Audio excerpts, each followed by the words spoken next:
All right, let's run it back. An explosive best of 3 last week here with Popper's Pupils going up against Melee Creeps. And why not do it again here? I've got ZP as well as the debut of Mimi going extremely awesomely in the previous game here as Pulsar Esports, unfortunately, Mimi didn't have the best of times, but I'm sure we'll see them back eventually. Yeah, but you guys gave me the most exciting weird draft to come in. I was all prepping for oh, John's gonna be playing Venator. He's one of the best M1s in the world. Nope, locks in Dynamo game 1. We've got a third pick of McGinnis. It's crazy. Who's this guy? Do you guys know him? Whoa. Oh, hello. Lars, I heard you had a word for this guy. Oh my God, what is? Can you hear me? Here? Hello everyone, I am Mimi. What is going on? All right, Calaris, I was told you have something for me. I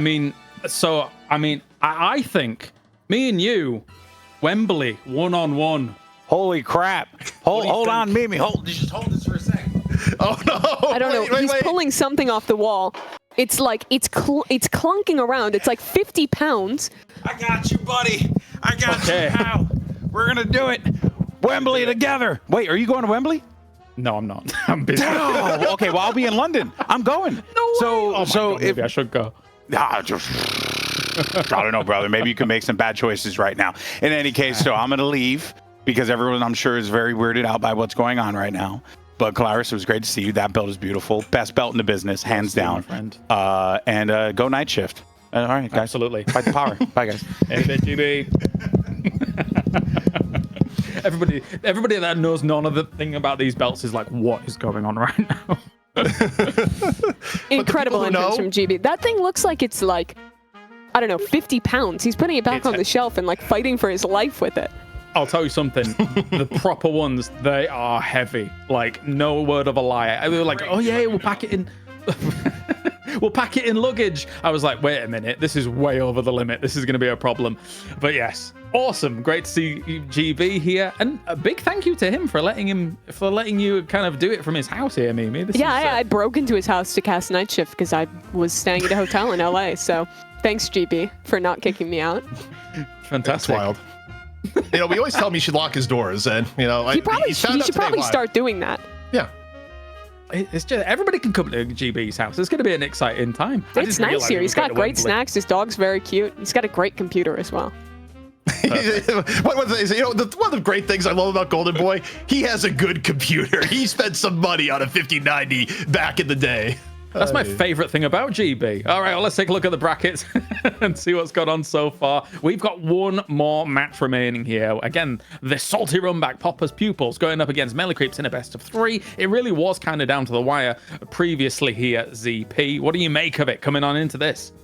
I think what I make of it is that I still have my same question for Melee Creeps this week that I had last week, is that can Melee Creeps win a game where they don't win the early game hard? Because in a way, the NA Challenger match was even doubling down on what they were good on last week, is that their early game coordination and aggression looks fantastic, but their weakness against Popper's Pupils is that when Popper's Pupils slowed down the game a little bit, went for a slower gameplay style, and when Melee Creeps actually got behind, part of the downside of being a new roster is that the most difficult part in Deadlock is actually coming back when you're down in souls, when the mid game isn't really gone your way. So for the new Melee Creeps, what I need to see is this a team that can actually, come back when the first 15 minutes of the game do not go entirely in their favor? And I mean, look, maybe their solution today was just never lose early game, which is a viable way to win games, but that's what I'm curious on for Melee Creeps, because that's where they fell short last week. Yeah, it looked incredibly strong, didn't it, Mimi? Yeah, they were really on point with that. I think that Popper's Pupils, not only was it those deeper games that they looked good on, but I also think that they did a good job of having drafts that were quite balanced, especially the games where they had Poppers on Calico. They had enough with the Apollo Calico to be active in these early games, but also towards the end of games had really great scaling. They were getting the Geist in the majority of those matches as well. And it was up against a Melee Creep, so I think especially in the second game of that series, really let themselves get kind of drafted into a corner with the John on the Warden, which didn't look fantastic.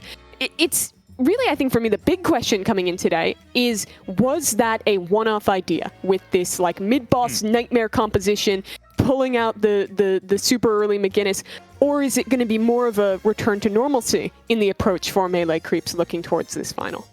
Yeah, it's going to be a good question because looking at Popper's Pupils at the moment, I think that across the board here, they looked really strong last week, no doubt about it. I did like the kind of flexibility that Average was able to pull out with his heroes and how he was looking, especially in the last game as the Silver. And beyond all of that, I mean, where else was he playing now? I think about it. The Geist, I think, in game 2 as well, from when everything was said and done. So what really stands out to you, ZP, when you look at Popper's Pupils? I mean, look at Popper's Pupils. I said it last week. I'll say it again. I think you look towards both Lomane and Xeno to be the people that make the most plays on this team. Whenever they've looked good, I mean, we've had absolutely unreal moments from the two of them. I mean, thinking back to Lomane on the Bebop within the last 2 weeks, even in a losing game, just was a nightmare of nightmares. But all in all, I think this is a team where you have a lot of veteran talent on it. It's a team that's had time to actually gel. It's a team that also, I think going the strategy against melee creeps, I think for Popper's Pupils, you can just play as standard as possible because it's yet to be kind of seen if melee creeps in a longer series is going to be able to be consistent enough to deal with it. But, from the melee creeps perspective, like in Popper's Pupils, if you're looking to give anyone a bad game, and the one game that, they were able to win was when they completely ruined Lomane. It was the game where Saya was on Billy, and just every 2 seconds, Lomane was just getting targeted on Drifter, where Lomane could not get anything done. And I don't think it's a coincidence that was the one game that Melee Creeps won, was the one game that they completely took Lomane out of the game disproportionately. So probably the people to be targeted by Melee Creeps into this first map. Yeah, Lomane went 4-12 in that game and was not having a good time of it at all, if I recall correctly. But anyway, we are straight on into the draft here. No doubt the usual suspects going to be popping up here early. The question, though, is how weird does Melee Creeps get with this? Are they running back the idea? That's the big thing. They're getting the first ban into this one, so I wouldn't expect that to be anything too crazy. Yep, Doorman goes away as the first ban. That one's not surprising. Yeah, the funny part of Doorman is that Doorman's actually just escalating into true perma-ban stats where people are just like, nah, we don't want to deal with it. And it's because of Doorman's effect on organized play, where teams have just gotten way better about setting up door ganks in a way that you'll never see in your pubs, but you may think you're safe until 3 people just come charging out of a door with multiple ways to set it up. However, Billy, who usually gets through the ban phase, is going to be let through, so Mirage and Pocket out to play in the first part. And the question is for Melee Creeps, who do they value as number 1? It's neither. It's going to be Geist. So this is a bit of a shift because overall number 1 picks did not change from those 4 heroes last week, but now both in NA and EU seeing Geist go up a bit in prio. John John's Geist is so good, though. Like, it's going to be a 180 from him playing Dynamo game 1, but this is more to be expected. It does open up the Mirage for Popper's Pupils. They got this in a few of the games that they played last week as well and got super consistent value out of him. I think even after the changes, he still gets most of his power back later into the AP upgrades. He's still kind of a bully in the lane. And I think when you look at the must-ban heroes, a lot of them are characters that can kind of break the normal flow of the game, and having that built-in TP on top of a super strong rest of the kit just feels fantastic. Okay. When I look at here and go, Pocket, they have been shunted off in priority. Calico instead being the choice for Popper's Pupils. And honestly, I think it makes sense because I was a little bit worried about, Popper's Pupils at all maintaining counter pressure in the early game if they had given up the Calico in this moment. So you think about how Melee Creeps wants to play, where they generally have been stacking the deck with early game options, and they still go the McGinnis going, nope, we don't want to risk the McGinnis getting hit with the mid-stage ban. I think a little bit more defensible coming in on 3rd overall here because, was Popper's Pupils likely to steal the McGinnis themselves? Not from what we've seen in recent history. Yeah. We just needed the second game to confirm that this is a bit more of a constant here, Mimi. Yeah, the Pocket does go into the 3rd pick here for Popper's Pupils. Still strong for all the reasons Pocket has always been strong. I think the question now comes, do you let the Holiday through the mid-game bans here? Do you let Melee Creeps pick that one up, or are they going to ban that out into this second one? And it's the Bebop instead. Kind of a threat for similar reasons that gets taken away by them. Yeah, the Bebop coming in as a ban, I mean, obviously Melee Creeps are capable of playing it, and for Popper's Pupils, it's still something that they've been able to play really well too. With Billy off the board, you wonder, okay, what is Lomane going to play? Oftentimes you could have went, okay, maybe this is gonna be a Lomane Bebop game, but Popper's Pupils, they are going in a different direction. Melee Creeps staying on in Paradox, so we've had a run on pick heroes, and given Goober's tendency to play Holiday, I kind of feel like your Poppers Pupils, you probably should steal the holiday here because giving up the melee creeps would be bad. And yeah, exactly where they go. Which, by the way, melee creeps, if this was an option, why do you ban Paradox? Now you can't pick it. Where's the Apollo? I expected Apollo to be like showing an appearance here soon, anytime soon. We'll see. Yeah, this does hurt to not really have great options for pick. They'll go into the Drifter, who very strong as a roamer, has been getting pretty good prio these last few weeks. But I think the biggest question with their comp is what do you pick up here with no Holiday, with no Bebop, with no Paradox? I mean, do you go something like the Mo? I feel like it hurts to not have something real, but Apollo, that's what you were looking for. Super strong kind of early game bully, having something to match that quick roam burst damage that the Calico brings on the other side. Do you steal Viscous here? Like, I'm kind of looking at this Poppers Pupils that I'm thinking, for Goober, his hero isn't necessarily locked in stone here. And, I'm looking at melee creeps and what you could expect Goober to play. It's still out in the wild, and Viscous, dropping in prio post nerfs still can be good. I mean, it lost in map 1, wasn't played as much in EU. Maybe neither team is rating it, but Yamato's going to round things up for Poppers Pupils, and definitely looking at the last pick for melee creeps here with interest to see if, maybe Goober's just like, you know what, pick up the goo ball for me. It was nice to see Yamato kind of still having her place. I mean, in NA it seems like a lot more prior compared to EU for sure. And Shiv finally felt like he'd gone away for a little while there, but no, Shiv is the ever constant. Yeah, it's brought back up. I think the biggest thing that I feel like is missing for melee creeps is having a significant source of lockdown. You have the McGinnis Walls probably going to run back the Echo Shard build on this, but this is a Poppers Pupils comp that has really high mobility, that is going to be able to have a super active kind of early to mid game with the combo of that Holiday and the Calico. That's what was kind of so successful for melee creeps last game, with how they snowballed off of the early Holiday success. And I guess the Drifter kind of fills into that role a little bit more on their team. But I feel like overall, Poppers Pupils have great ideas for the early game. They have solid late game scaling with Mirage coming in, a big ultimate for those late game team fights as well with the Pocket. True. I feel like they're in a really comfortable position here. Yeah, they've got opportunities to go for kind of picks here and there as well. I think that with having Drifter Eternal Knight to try and counteract some of that potential pick and maybe cause some chaos in that disruption zone there, ZP might be what melee creeps might be thinking, but of course he can also be doing the same. He can be doing stuff like that as Goober looks to be locking it in. Yeah, and also as I look at this, I worry for the McGinnis pick this game, because if you compare the draft that melee creeps had last game versus the draft that they're up against this game, I don't think this is going to be an easy run for McGinnis at all. I think you have a lot of threats, especially when you're going to be trying to rotate lanes, go for Guardian pressure. I mean, in terms of laning, you're still going to have to deal with like Mirage Yamato. You're going to have to deal with the potential of Calico roaming. And of course, if you have even with a short-term memory, you could think back one game to see what a Holiday can do in the early part of the game. So I think from McGinnis, this thing could be way more tough. And even just think about like the raw micro end of what's going to be engaging here. Getting attacked by Holiday as McGinnis, not great as far as lasso pulling to places you don't want to be. Getting jumped on by Calico is often one of the worst nightmares for McGinnis.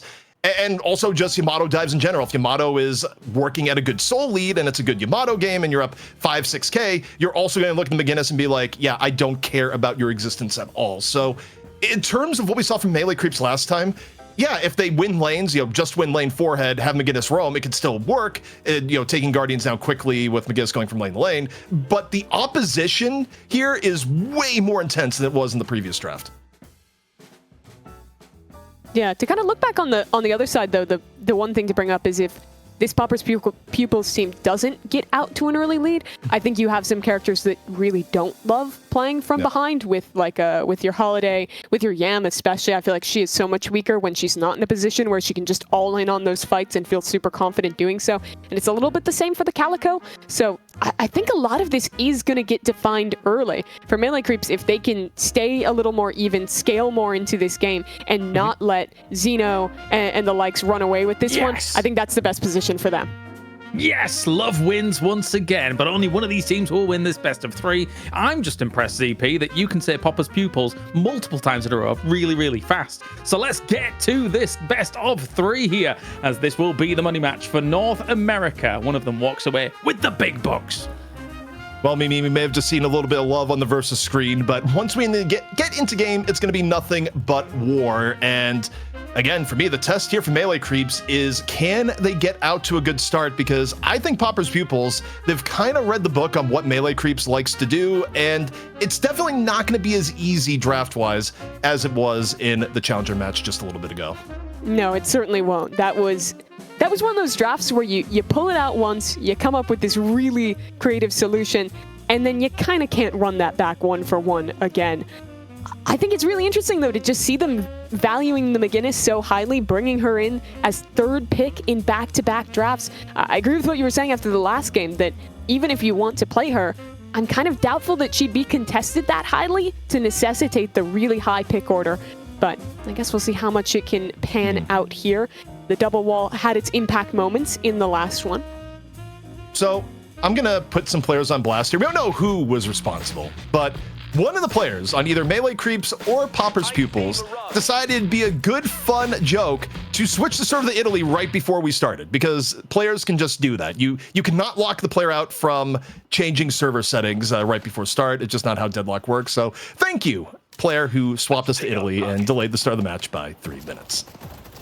Beautiful work. Maybe they just wanted a little vacation at the first LAN. Everyone in Italy, but just playing from North America. I mean, the first LAN's gonna be wild when the internet issues just stop broadcast of the grand finals, and people just have to hear about the updates through social media. That's all I know. But we gotta get into the actual brass tacks of the game, and taking a look at the lanes here, it is going to be John Lash. We weren't really talking about who was going to be playing on what, but yeah, John having to go a little bit out of his comfort zone here today, starting the day on Dynamo and going to Lash, where we've seen him a lot before, but is a very different role in the team where, you know, Melee Creeps, you know, you talk about Geist, we thought maybe it'd be John the Geist, but OCs has taken the role as the M1, it seems. Yeah, it's such a departure. The story for Melee Creeps was always surrounding John. How incredible he was on that role. They built a lot of their comps very specifically for him, playing on those M1, those scaling heroes. As it's a lot of damage taken by Birdie early on, having to play a little bit more passive now over in this left lane. Also, the mid lane looks absolutely miserable to be against for Melee Creeps. The old Holiday Mirage lane, where about 1,000,001 things can go wrong. And yeah, I mean, they've put the Apollo in there, unless I'm reading the mini-map atrociously wrong, but even with Apollo in there, that's one of the lane steps you could be against where you are not at all guaranteed a win. And I don't think it gets much better across the board. Ivy Yamato also particularly dangerous, especially if anything does happen when you get a life lead. Yamato's still best in class at chasing down an advantage, and when you're up against him again, it's actually quite useful. Yeah, especially early. She was just so slow trying to take those fights. Seeing again Saya, John laning together yet again, but on very different heroes now, with Saya playing on that Shiv. What have you made of the Shiv? Because he made a bit of an appearance earlier in EU. There was talk of Shiv being dead after this patch. Seemingly there's often talk of Shiv being dead, but this hero seems to never actually disappear. Yeah, I mean, tales of Shiv's death are usually exaggerated, but what's not exaggerated is the power slash onto OC's, running for his very life. I think got a health orb mid-retreat, which might have just saved the situation, but it's still heavy pressure. The Guardian is getting down low, and I mean, to finish up on Shiv, I think anytime a hero eats a lot of nerfs, you could save a lot of it with good farm. But is Saya going to be the player to get good farm? Would Saya even be the player I would look at as like, this guy knows historical good Shiv movement? Not necessarily. I mean, I would have guessed Goober on the Shiv, so Saya can prove you wrong, of course, and I'm happy to see it, but it's not something I'd normally expect to see in Saya's hero pool.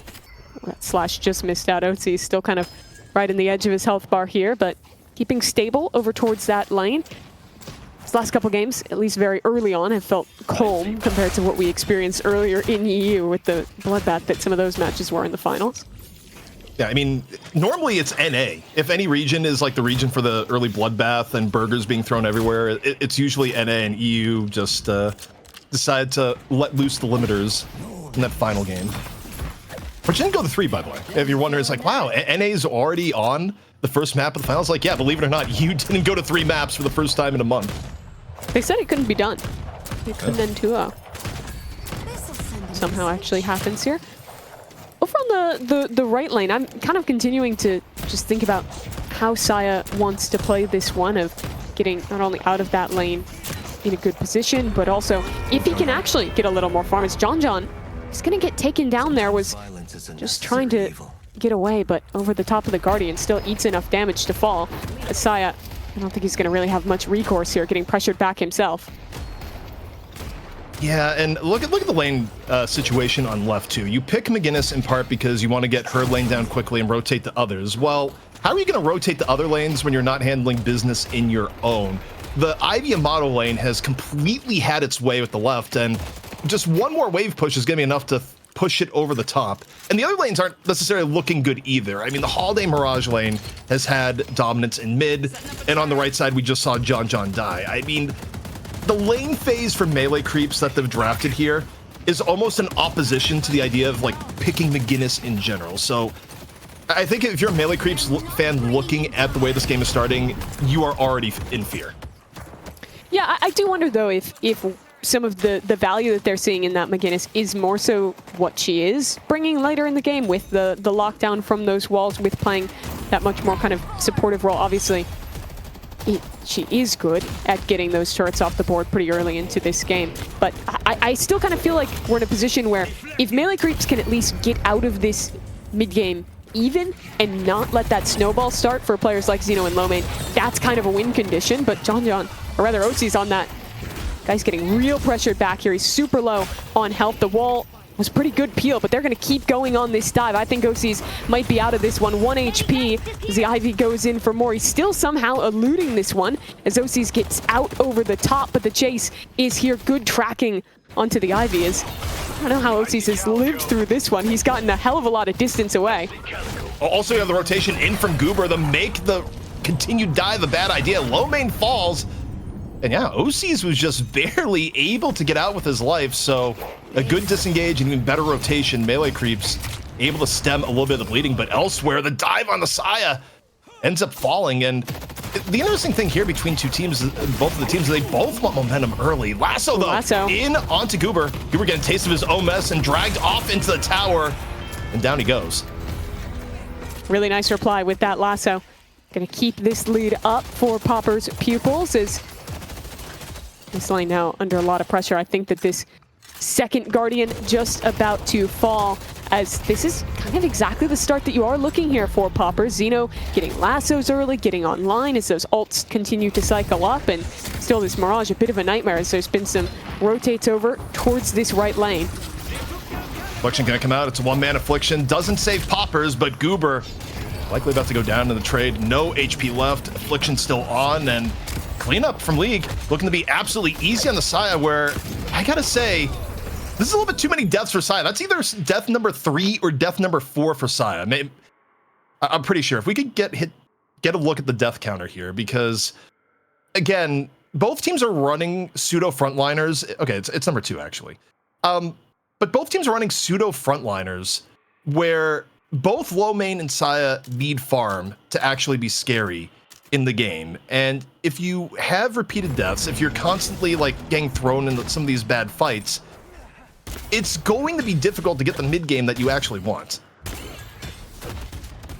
Yeah, it certainly is. I think that 2 is not quite cataclysmic yet, but if he's not able to get that farm online, and I think what really calls into question as well is just with his play style, when you're in a draft like this, I think you do want to see Saya putting himself in a position where he's maybe team fighting a little bit less early on, spending a bit more time getting farmed up, trying to keep himself in a position where he's able to actually full commit and threaten. So that's something I'm going to be tracking as this game kind of continues to go down. Is you see the Ivy already getting super active here for Average, flying that Calico over towards this right lane. Yeah, we didn't really touch on that, but Average on Ivy, I think it's happened once or twice. It's not as common. Average usually, more on frontline things or things like Apollo, but hey, someone had to take one for the team in this case. But, Average, no slouch on Ivy either. Just someone who has turned into more of a flex player at times for Popper's Pupils, when it's like, okay, we have an off hero, it's kind of out of a bunch of people's pools. Average is kind of like, yeah, I can play that hero. I mean, just in the last 2 weeks, he's had to play like Infernus, Geist, Silver, Apollo. He was playing Great Talon even in one game. Like, he's kind of the do-it-all guy for this Pauper's Pupils squad. Yeah, he's turned into New Age Hydration. That's kind of what Hydration, in the last era of, things like Hydronation and, subsequent teams, Hydration ended up being the ultimate flex player of, hey, okay, someone needs to play this role. I guess I'll be the one to play it. But one thing that's really worth noting, and again, I'll go back to, the sense behind, okay, you're going to go for McGinnis, is that you pick McGinnis with the idea of you're going to, win some of your lanes, you're going to get Guardian down after Guardian down. We're at nearly 10 minutes in, and every single Guardian is still up for Pauper's Pupils. Yeah, certainly not the start that you would have wanted on this hero, and, well, still not a lot of opportunity to recover because the pressure is just so heavy here. That Holiday rotating in, the lasso from behind pulls this poor McGinnis straight into the blender. 3 players there to follow up. They're chasing down yet another kill. If Sai can get away, that would be massive, and looks like he'll hold on to his life for now as they disengage with that flight. Maybe that was the National Geographic Channel Deadlock edition, where, normally it's like, it's looking at poor defenseless deer before the line comes on in. Yeah, the deer was McGinnis in this case, and the pain continuing as the chase down on the OCs off on the left. And, yeah, the lead continuing to balloon in favor of Pauper's Pupils here, and yeah, some of this pressure here, this is what I was worried about when we saw the draft in the first place. Oh, Saya in a lot of trouble here. He's already getting chepped down. That's another death on the board for the Shiv. And it's right as that Urn is coming online. Rotate's already over with that in the control of Pauper's Pupils. So they're trying to get that extra little full infusion into their already growing lead. And of course, as far as Urn runs go, doesn't get too much better than having a Holiday be the one to bring the Urn around. And Xeno still being careful about the turn-in. The only worse thing than not getting an easy dunk is to just give the Urn away. In this case, you wait a little bit, have Average come in for the assist, and Melee Creeps just getting squeezed out of farm at every point of the map. Maybe they're about to get mid-Guardian down here, and, past 10 minutes, it's hard to keep the Guardians up. It'll even the gap a little bit, but, for the game plan they had here, Mimi, I don't think a lot has gone the way they intended. Yeah, the concern for me as well is that even though there is this deficit, right, they're down 9k now, the thing that's more concerning is that they've already slowed down the farm on OCs. They had that one pick off onto him earlier. No one is really in a position where they're starting to get out of control for Melee Creeps. Normally you watch one of their games, and even if they're not coming out great from laning phase, you're like, it's fine. John is at 10k at 12 minutes. We're doing okay. But I don't feel like they have one of those easy fallbacks early on that you can look at. And talk of John, he might just be dead here already. The pressure is in from that Calico ult combined with the Shadow form, and he is out of the server very quickly in mid. Yeah, on top of that, in terms of things that they don't normally have, is that they also don't have a stereotypical pick hero here, where you think about the way that the draft went down. Melee Creeps banned Paradox right before Holiday got picked up when Bebop was already off the board. It's a little bit surprising to me they didn't see it coming. Xeno's also had a lot of experience recently on Holiday, and Lasso good to go. Doesn't let it fly against Braden there. I think maybe was worried about the riposte still in the tank. But looking at worth, also, Pauper's Pupils have been spreading the love. Sometimes you'd be like, okay, I get the Amato super farmed, but the 10k overall lead, and it's about as fair as it gets between all 6 members. Yeah, the team is really even, I think, whenever you watch their games. It's rare you can call out the one guy who's going to become a millionaire where the rest of this team is firmly in the middle class. They had that draft last week where they didn't even pick any kind of farming hero, and were just cohesively across the board playing with great utility, getting the farm online without necessarily funneling into kind of a traditional pause 1. Melee Creeps looking to get a little bit further ahead with the Rift, but while they're at the Rift, Mimi, off on the left, it is a full buffet onto the Walker. However, the Death Slam hits 3. Not bad, however, is any of the finish going to be there? Low main still in the fight at low HP, same for Xeno. The Walker, of course, is the entire goal, and John doing a marvelous job at buying some time here. It's not enough to save the Walker, but it makes it a little bit painful, Mimi, as 2 fall. Yeah, those are some big kills to get back. At least you're replying with something. Is chase down towards that last remaining Calico. Poppers taking care of as well. So, okay, 3 kills traded out for Walker. It feels worse if you start to lose players yourself, and it's a 1-for-1 towards the end there. All things considered, that Death Slam made what could have been a really bad trade into something that's actually brought melee creeps back even when you combine it with the money from the Rift. Yeah, also, Rift Troopers finally going to be dealt with, but not before they go through a Walker. So Walker for Walker and for melee creeps, where they were significantly behind, things have been evened up entirely off of this. And again, a lot of credit has to go for John, and maybe a little bit of blame on the Pauper's Pupils for underestimating just what a single John could do. But the Soul Graph tells the tale. Man, it feels so good to play Lash before your opponents can all have Counterspell online. That was just the dream scenario there for John. He plays it so well, even after getting the Death Slam.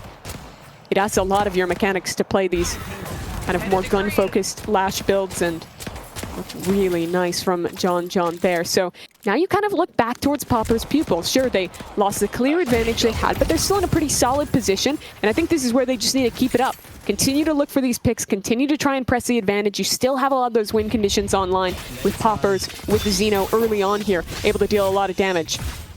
I mean, also, I think to some extent you go back to the McGinnis well, where it's still a McGinnis in a game where you weren't able to kind of snowball and get ahead, which means that if you're Xeno and you got last on cooldown, McGinnis is still going to be one of the priority targets. And speaking of McGinnis, off over near the urn as it comes on down, and the skirmish instead taking place in the middle. Shadow transformation out here from Lomane, in on to the dive as we see Goober under a bit of pressure. Power slash in from the back, down to 400 HP. He has to bring the knight in. Instead, we just got the dive into the closet. Courtesy of Lomane, does not fear the dark at all, but maybe should have with some of the fall through that's coming on in. Yeah, that Atani Lasan nearly enough to kill him, but he dips away. The rest of his team there to back him up, and a pretty great trade. That was a really deep engage. Still risk on Desaya. He's down to 1 HP as they pressure him down. This mid-walker now in a pretty big amount of trouble, using that affliction to just make sure they can clean this objective up quickly. Yep, affliction just onto the walker as Lomane still in the realm of danger. Falls to John at the very end, but for Pauper's Pupils, so long as this doesn't lead to giving up mid-boss, you're quite happy to get the walker. However, take a look at OC's, putting Leffa under pressure. Now the wall blocking escapes, and Leffa ends up falling. Another staggered death, 33 seconds of advantage from melee creeps. Not really the textbook example for when you'd go mid-boss, but do they consider it in this case? I don't know if they have the damage. It would have to be like OC's rotating over almost immediately to even make you want to consider going for that call. If you did, it would be such a big risk. Instead, more of a skirmish here onto the left. 10 seconds away from Lasso is Xeno. Throwing in barrels. He missed down the half. Continual poke in from Xeno, who's finding himself a bit under pressure, but he's using the movement to escape. Elsewhere, John. Death Slam, ready to go. Just on the Amato, waits, gets the slam off, and the fall-through's there from Goober. So another pick off from melee creeps who are continuing to get these staggered kills on the Pauper's Pupils. Yeah, they're still down very slightly in the aggregate, but this is getting them back into the game. When you looked at the first few minutes of this game, it was very much melee creeps having to play back, getting pressured down in their jungle. Now that momentum of the match is completely flipped back over, as melee creeps are still kind of looking for some kind of brawl around mid. Have 5 players posted up here, hoping that they could maybe convert onto another pick. But nothing massive presenting itself just yet. Trying to put a little pressure onto that Holiday, but Xeno far enough back that I don't think there's much threat. You never know. When it comes to Drifter, I never doubt any Drifter at the pro level's ability to be like, does it make sense to take my mark? No, but I'm going to do it anyways. In this case, though. Honestly, any level. The brainworms hit the second you play Drifter and you have the ambush onto someone where you just want to press 2. It's hard to resist. Yeah. It's like, but I could press this button, maybe and I'll worry about the consequences later, because right now pressing 2 feels good. What may not feel good right now, though, is Paupers getting chased on down, but just able to turn the corner in time. Eternal Knight can be dropped here. Lomane, though, into the fray. Everything's starting to converge here on mid lane. Return the Shadow being popped, chased down. Courtesy of Braden up over the top, but all this happens, Affliction out. Gonna strike 2, John and Braden. Not feeling super healthy, and while this is going on, it's kind of a disengage as we see League uncontested on the right walker, but it won't be for long. Yeah, it was a good call, though, to back off. No kills to follow through off of that good Affliction. With that Walker under pressure, Saya's able to back it away, and now the Rift timing coming up. This one close to even, and looking to be likely a pretty decisive fight into this mid game that he's gotten so close now. Yeah, kind of wild that the last mid fight went on without any casualties whatsoever. But now, Rift on the table. Popper's People is going to be the first to put bodies on the point, as we see Brayden head on over for melee creeps. And, well, I mean, just going to hop on over. Yamato, of course, with a little bit less mobility, losing a charge of Flying Strike in the recent patch. But here we go. 40-team fight in progress over the Rift. Guy's going to force swap super early into the process. Lasso still on board for Xeno, but the Death Slam picks up 2. Going to immediately force out Stone Form and Shadow Transformation. The Rift gets secured, courtesy of Popper's Pupils in the melee, and John going to be running for his life. Maybe getting away. No, the DOT enough from that Mirage to take him down. And this went from what looked like a pretty even fight to pretty horrible for melee creeps really quickly. It was that nice two-man Death Slam, but then they C9'd off of the Rift because of that. And the refight from Popper's Pupils, excellent. They're going to go for mid-boss off of this. A contest seems pretty difficult to go for. Only 3 players up. No big ultimates to make this happen. Rejuve Crystal is coming on down. Saya in the pit already. The contest. McGinnis one of the best at contesting, but the Dust Devil in Stone Form comes out. First Rejuve. Popper's Pupils. Hitting away is average. All 3 to Popper's Pupils before it's all said and done. All 3 charges remain. Popper's maybe a little bit low, so they lose 1, but the rest of the fight is going terribly so far for melee creeps. Yeah, a bit of a takeover there. Xeno picking up a couple kills into this fight, and they're just going to continue to move on forward. Is Brayden? Good riposte there to get a little bit of distance, but the Dust Devils lock him down. All the guns shooting. And now only these last 2 players, OC's not able to make his mark in that fight as he has to back away. John as well.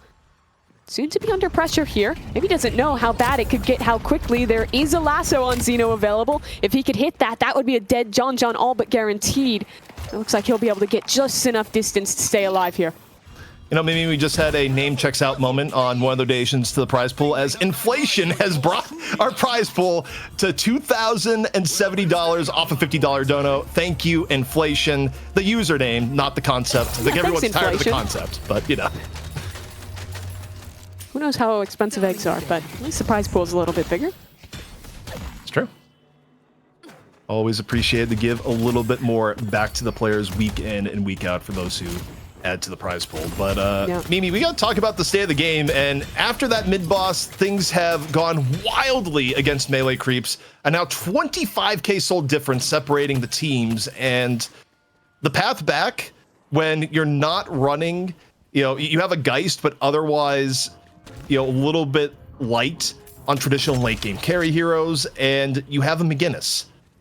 I think the comp for melee creeps, it's not something that's generally built for comebacks of the scale. No, it really isn't. Especially lacking that traditional pick character. It makes it really hard to just, you know, find something like a Bebop hook, get back in. They don't have those tools. And when you're looking at League, who just managed to pick up that Ricochet, is hitting one of his biggest power spikes on that Mirage. They're just not really getting matched right now for OCs, as there is a fight under this Walker. Good pressure into it. John down very low as that Ivy flight just brought in the cavalries trying to dodge on out of this one. Saya's to fall alongside his compatriot. Maybe did enough to get John out alive, but is it worth the cost? The Walker soon to fall. A further advantage for Popper's Pupils as they will clean this fight up in their favor. Melee creeps have to concede the space, have to concede the Walker. I think the thing for melee creeps is you have to try to defend the Walker when it's there. Is it ideal? No. Are you favored to win that fight? No. Do things get comparatively worse for you if you don't try and take that chance? Like, you're going into that defense already knowing that it's a small chance to flip things back, but you look at the overall things you can do to try and flip the match, it is still probably worth to make the attempt. Rejuves, though, are going to fall to the wayside. All walkers gone for melee creeps, only one for Popper's Pupils, to where, you know, 23 minutes in the game, things go a little bit longer, slot pressure starts to become a thing. And speaking of slots, as we watch Low Main recklessly gamble here, if we could get us check-in on the current state of golden statues, just to see where things are at, because I'm guessing Popper's Pupils has a pretty good lead there, too. Yeah, it'll be interesting to watch. we didn't talk a huge amount about it in draft, but I think this Ivy pick has had a lot of really good moments, even in just that last fight. You saw the initiation was League just getting flown in on the back of that airdrop and set up for a really good fight here again. Just helping out with the rotations, getting the Yam towards this strong left side for Pauper's Pupils. And yeah, I think the also underrated part about Ivy is the part that airdrop also just is another tool to keep pressure up on the map, especially at times using on frontliners. I mean, Low Main has been flying business class a good portion of this game. How do you think his Delta Sky Miles are looking, CP? Honestly, pretty good. Probably more than mine this year, but not 360, but could hit Diamond. Maybe Diamond Medallion? Okay. Yeah. Even after the changes, that's pretty impressive. All I have to say is that, well, I will not be getting that for anyone that does get Diamond Medallion this year. They're going to get upgraded a lot next year is what I'm thinking. But take a look at the hero damage. One of the interesting things is that while Holiday's scaling, gets worse into the late game, the fact is the first 20 minutes of the game, you just see the massive impact that you're still getting from Holiday, with Xeno being the leader by a pretty wild margin. And that's part, not only is she doing good damage, but also the fact that you're doing a playstyle that means you're very, very active. Yeah, I do think she does great damage. The changes too to Spirit Burn with it being per target, I think is nice for Holiday, that you can proc that on multiple people individually with your barrels and get a pretty consistent source of damage there, even with the fall off.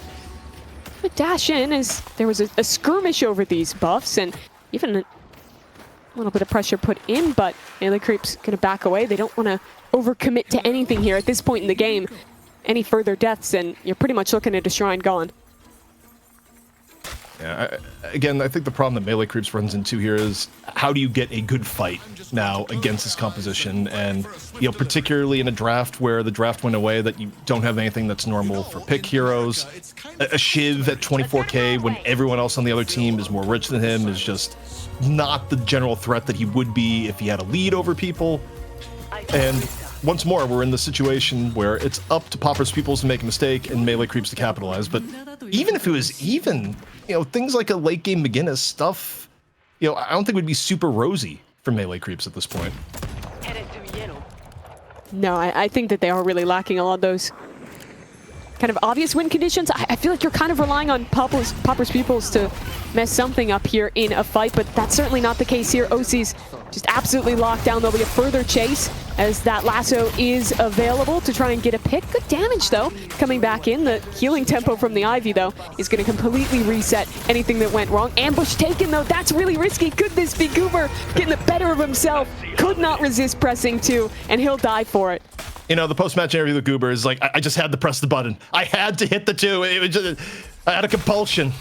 But also, again, you're just looking for anything at this point. A single kill would be huge for Melee Creeps trying to get any momentum in their favor, but it's a difficult proposition. Especially when this is the mid-boss timer coming up. Goober and OC's both going to be dead for it. For Melee Creeps, you probably have to contest. You cannot give up 3 clean rejuves, but is your contest likely to be good here? The answer to that is no. But Pauper's Pupils, they're just going to full send damage now onto the mid-boss. Rejuve dropping on down. Here comes Melee Creeps to contest. Can they pull the miracle? We have to see Death Slam in from John into the wall. Vision obscured. Low main and average. They're able to pick the first 2 up. Dust Devil going back and forth. 1 Rejuve crystal is stolen, but Melee Creeps not looking at all healthy for the attempt. Not whatsoever. Sure, players are coming off spawn, but everyone here in the mid pit is dying. Only Brayden left to stand, and quickly enough CC there to lock him down as well. 2 Rejuve crystals stay in the hands of Pauper's Pupils. A clean fight in the mid pit, and that might just be it for them. In a great position here to look to siege and at least get some shrines down. All right, Rift coming on up. Pauper's Pupils in firm control of the game, in control of the Rift, and Melee Creeps continuing to try and answer the question of, we are in a gigantic hole, all we have is a shovel, and yet, how do we get out? Because when we dig, all we do is just go down. Just keeps getting deeper and deeper for them. So that's a pretty good collection of Rift Troopers heading their way up alongside their friends, and, well, these players are coming down off of cooldown pretty shortly, but Pauper's Pupils getting buys in, going to be massively ahead now with over a 50k advantage just looking for that one pick, that one opportunity that will open them up into the base. And again, respect being shown towards melee creeps, where even when you have this level of edge, even when maybe the comp isn't fearsome on the other side, you still don't make mistakes. It's kind of the difference that separates your top teams in Deadlock from maybe some of your up-and-coming teams, where they're more willing to be like, oh yeah, I'm fine, and you ego something, and you give up a pick, which gives up another pick, which suddenly you've given up mid-boss, and you wonder, where is my game gone? Oh, they're just flying straight on in. Oh my, airdrop in with the Yam, and that's a little bit of trouble for Brayden. Takes a lot of damage there. I think we'll manage to slink back to the fountain and stay alive, but they're straight up just taking this 6v6 in the base. And why not? You still got 2 rejuves left for the next 50 seconds. You got a big stat advantage, and you got 2 shrines just aching for the release of death. Guardian's gonna go down. First shrine off the board here against melee creeps. Pauper's Pupils looking to pick up the second. And again, for melee creeps, the power just isn't really there to deal with Pauper's Pupils at this point. They are praying for a mistake, and yet none so far has been made. And if they had something like a pick character, maybe you could hope that you could pull someone in for an advantageous fight, but they just don't really have the tools. Maybe looking for a death slam off John as another airdrop dives in on this Yamato. The squad showing up. John is dead. The death slam will not find value in this fight as Pauper's Pupils press the advantage, shove the melee creeps back towards their base. Now looking for the drop as Saya falls as well. This is an absolute snowball from Pauper's Pupils. Only 3 defenders left to stand as they stake their claim of the Hidden King base, get the drop, and soon the game to follow. Truthfully, they could stay here. You're still going to have 3. You got a 30-second timer. You're up 50K. Yeah. I think you just... No, you're up 80K. I think you just end here. Yes, please just stay and end the map. There's being safe, and then there's being so safe that's like, do you have any fun in your life? And Pauper's Pupils, wisely, they look at the game stand and be like, yeah, I think we can end this here. Melee creeps, final chance to try and defend, but it is long odds indeed. Pauper's Pupils gonna finish off the patron and take map 1 in our NA money match. Do you have any fun in your life? A crazy call out coming from ZP. Awesome to see Pauper's Pupils looking so good here in this game. What a performance by them for that one. And it was like every component here, Mimi, to get things rolling was just a masterclass coming out from Pauper's Pupils. Yeah, it was super nice from them. They had the lead from so early in this game. Yeah. Playing that tempo, winning out 2 of these lanes despite another really interesting draft with this 3rd pick, McGinnis making the re-debut. You didn't see them getting off to a lead, and I think the melee creeps draft really started to hurt them towards the end. They didn't have a traditional pick hero. They didn't really have a clear way to get back in this game.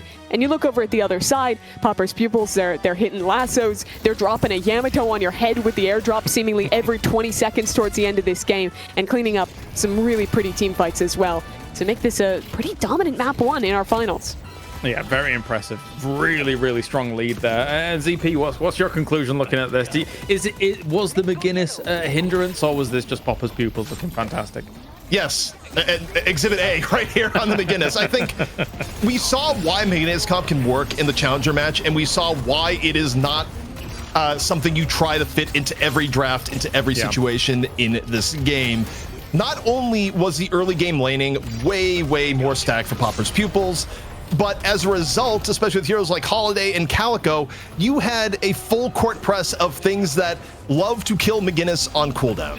So what was the point? Yeah. Because when you pick a McGinnis, the goal is to get Guardians down quickly and snowball off of it, but you're not going to do that if you can't win lane, and you're especially not going to do that if the McGinnis is seen as the juiciest target on the field by half the other squad. So yeah, to me, I look at this and I think it's a draft failure from melee creeps, and one that entirely starts with the McGinnis being forced against the comp that Pauper's Pupils inevitably ended up running. Yeah, I always see a McGinnis pick like this as, I was going to say, this insane fight going on in the boss pit as well. I mean, it's like McGinnis had a hard time keeping up with newer heroes, and as they were incorporated into the game, Holiday and Calico, obviously, as ZP says, are just great examples of something that will put McGinnis in the ground, or any hero in the ground that doesn't have the maneuverability and doesn't have the escape mechanisms that we are needed to get away from them. Yeah, it's certainly so. And I think the meta right now, it rewards teams that get an early advantage, that press that tempo, that have really great ways to convert their advantage into more picks. And I felt like you just didn't have the tools in this comp for Melee Creeps, contrasting to what Pauper's Pupils had in the table. Their Mirage was strong in lane, scaled into a super duper powerful pick in the late game as well. You had amazing pick with the Holiday. You had a lot of impact from even the Ivy pick in there. And I look at the other side and I see these risks getting taken. You've already broken down the McGinnis, but I think the Shiv as well really wasn't hitting in this game. Saya kind of struggled to get out of lane in a super strong position. And from there, he was just always behind the curve. He never got to that position where you look at Shiv taking over in team fights, having really high uptime to find impact with that DOT. I just don't think he ever had moments where that was coming to fruition. Instead, it was just this death by 1,000 cuts as Pauper's Pupils slowly squeezed them out this game. Not only was average everywhere with the 26 assists, but also a ton of healing as well. So really increasing the longevity of Pauper's Pupils in some of these fights, while Xeno and Lomane will take 9 apiece here, ZP. So anything stand out here for you? Yeah, I'm cross-checking the previous game here just to be sure on something. Okay. And yeah, okay. I have a call for production. Can we get the stat screen from the Challenger match? And then can we do reaction on objective damage for Birdie? Because I think it says a lot about what went well in the previous game versus what happened here. Because let me tell you, there's a big difference between the two games and how one hero was able to do objective damage, in this case, McGinnis. So if it's possible to do side by side. But yeah, I look at this here and it just shows what went right back in the Challenger match and what went wrong here overall in the game plan. So yeah, look at Birdie's objective damage. Yeah, back in the very first map of the day where we first saw the McGinnis strategy, and then compare that to what we just saw.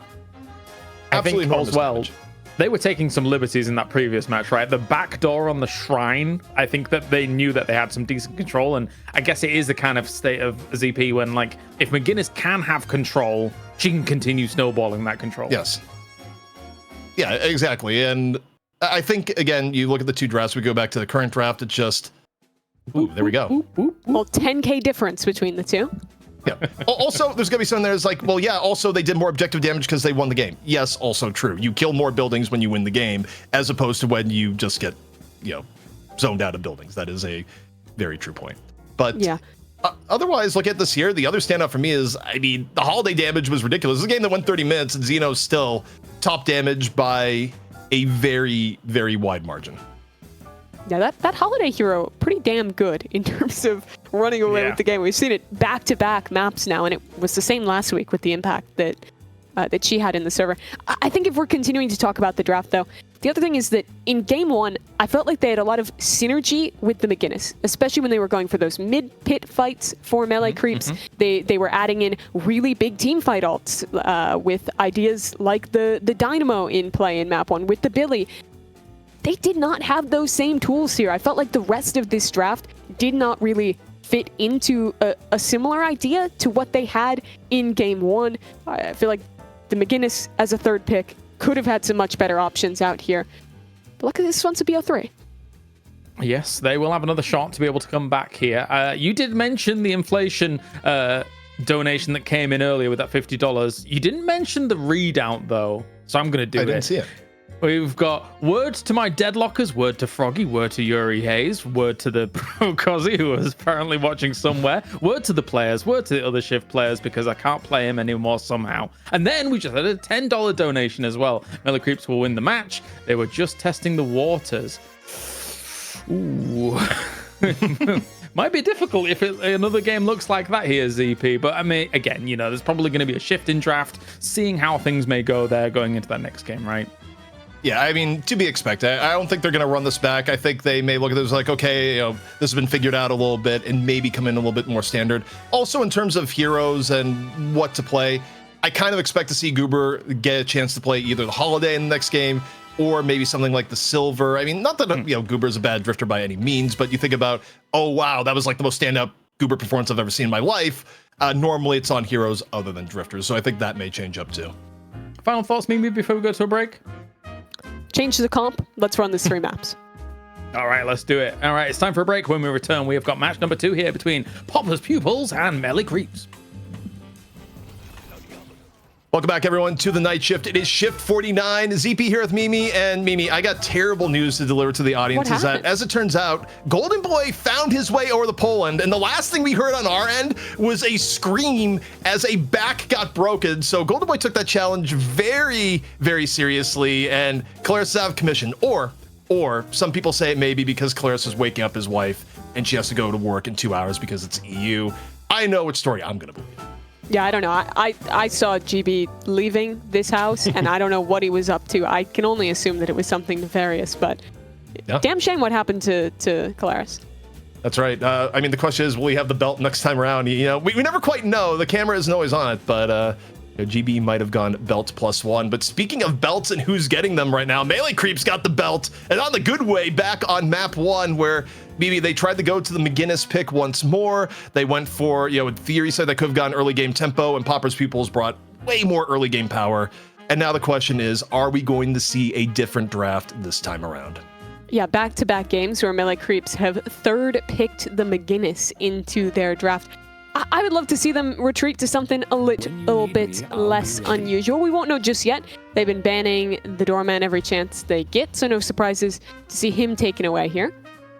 Yeah, I mean, Doorman, I'd have to double check, but I think he may have been banned every game today. And if this were the last game, that would just be the full, the door was closed to Doorman throughout the entire series. So not super surprising given where people rate him. Billy going to be taking the second ban, courtesy of Popper's Pupils, and we'll see what Melee Creeps is going to prio on first pick. Last time around, they said, yep, we want to get the Geist for OCs.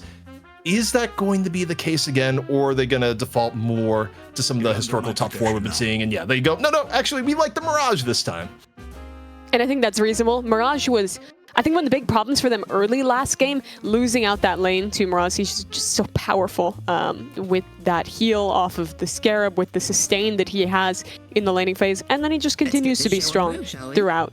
First pick on the Calico, they'll have 2 options here, but I've liked how much Popper's Pupils have valued the Calico. They've been playing her a lot, both this week and last, and I think they just look super great at playing her at that high tempo, constantly having really good information with that Callie running around on Ava, and the perfect duo getting matched up there with the Holiday picked in their first round. I thought this could be a possibility. I didn't know if they'd go for it in terms of getting the Holiday or the Pocket, because this effectively completely removes the possibility of Melee Creeps to put together an early mid-game setup that's going to be strong enough to go into things like the McGinnis. However, in terms of, picking early to avoid mid-stage bans or, a pick to block, the Bebop comes in extremely early for Melee Creeps. So this was, of course, the targeted mid-stage ban last time around for Popper's Pupils. So both teams making some adjustments, but I do like Popper's Pupils just instinctively knowing the Holiday may be more contested. Xeno put out 1 million damage in the last game, so we're going to rate it higher to prevent Melee Creeps from grabbing. I think super, super smart. It's interesting, though, seeing the Lash get picked up here. It does make me wonder if it's going to be a consistent John off of the M1, playing the Lash, flexing around to different heroes here, because that is what he was playing in that last game. You'd assume that Mirage is going to go into the hands of OCs, one of his iconic heroes. Is not a huge surprise to see Popper's Pupils getting the Pocket, going in 6th pick in this draft, pretty late for a hero that's really been definitive in the meta for a long time. Yeah, and I mean, Pocket stock, even in EU, dropping a little bit in some of the drafts, but also he did get hit a little bit nerf-wise, and, I think people have felt a little bit of the feast and famine that Pocket has had. I think you can definitely make the case that, from recent history, if you have to choose between a Billy and a Pocket first pick, the Billy's usually had more consistent results. Interesting thing for Melee Creeps is that with their hero pool flexibility, you could put someone like Brayden on the Lash instead, and something like a Venator is still on the docket for Melee Creeps. Personally, I think facing elimination, you might want to go to the tried and true.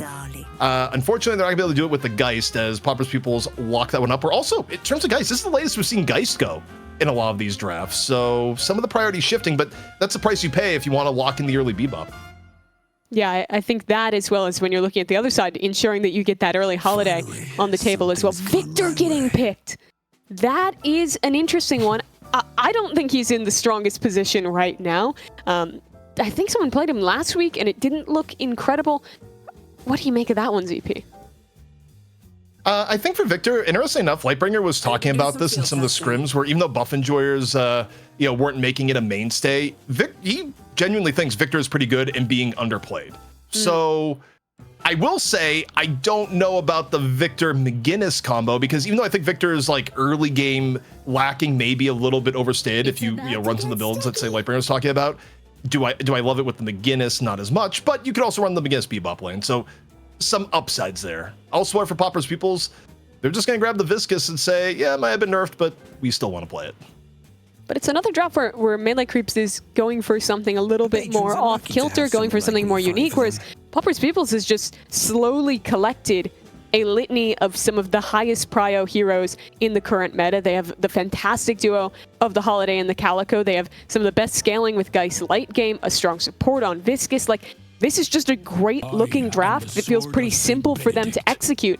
Whereas for Melee Creeps, they're locking in Victor, Ven, and Mirage, which you'd assume then John John's going on that Venator. Mirage is probably getting played by OCs. So this is likely going to be kind of a lower farm Victor coming in for Melee Creeps. Yeah, and I'm glad you bring that up because the problem here, now you can have the too many mouths to feed problem where Victor definitely wants farm, even though, again, there's been some permutations where he doesn't have to be as rich, but you still would rather him have farm than not.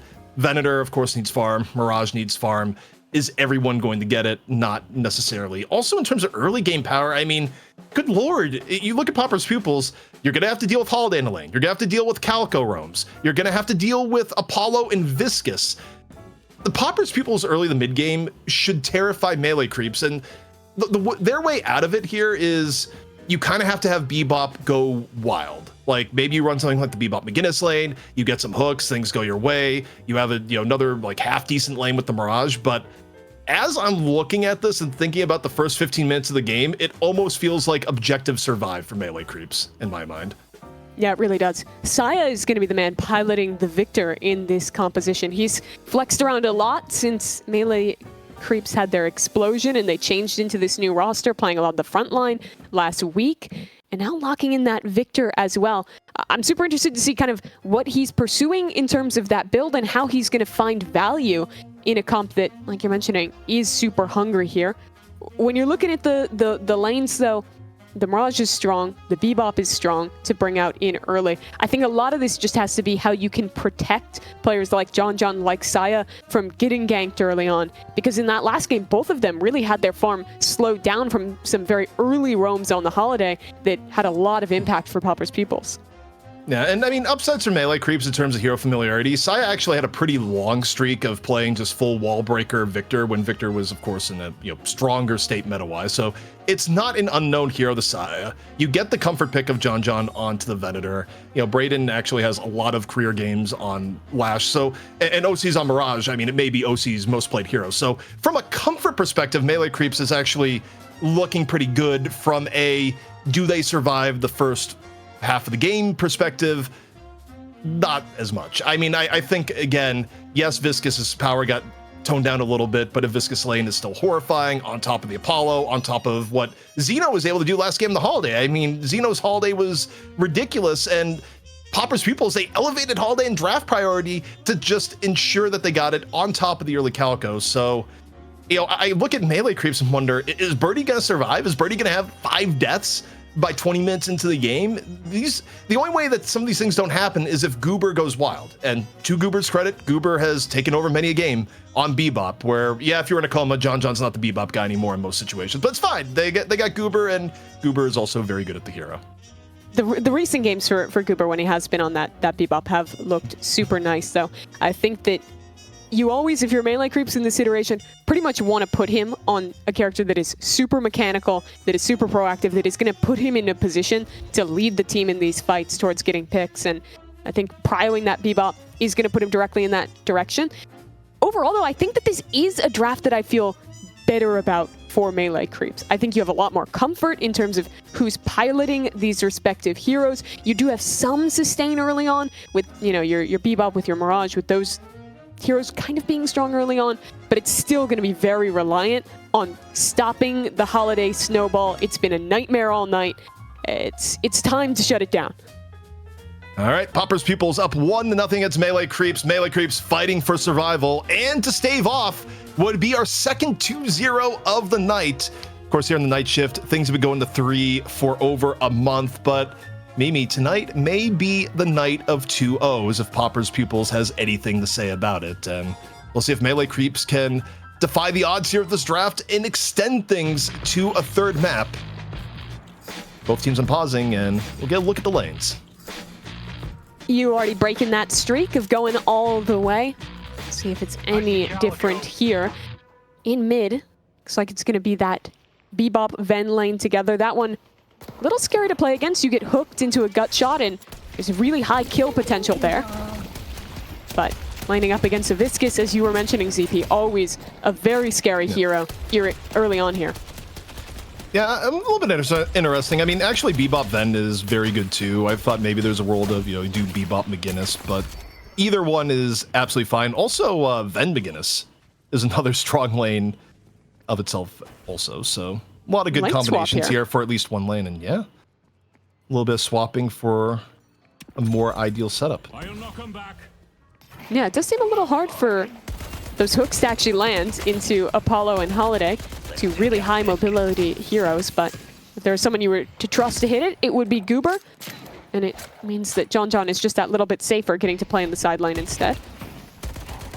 Mirage Victor is interesting. I mean, I kind of look at that and feel like the Mirage is just trying to turn that into more of a safe lane for Victor than something that is going to seriously threaten the Viscous lane.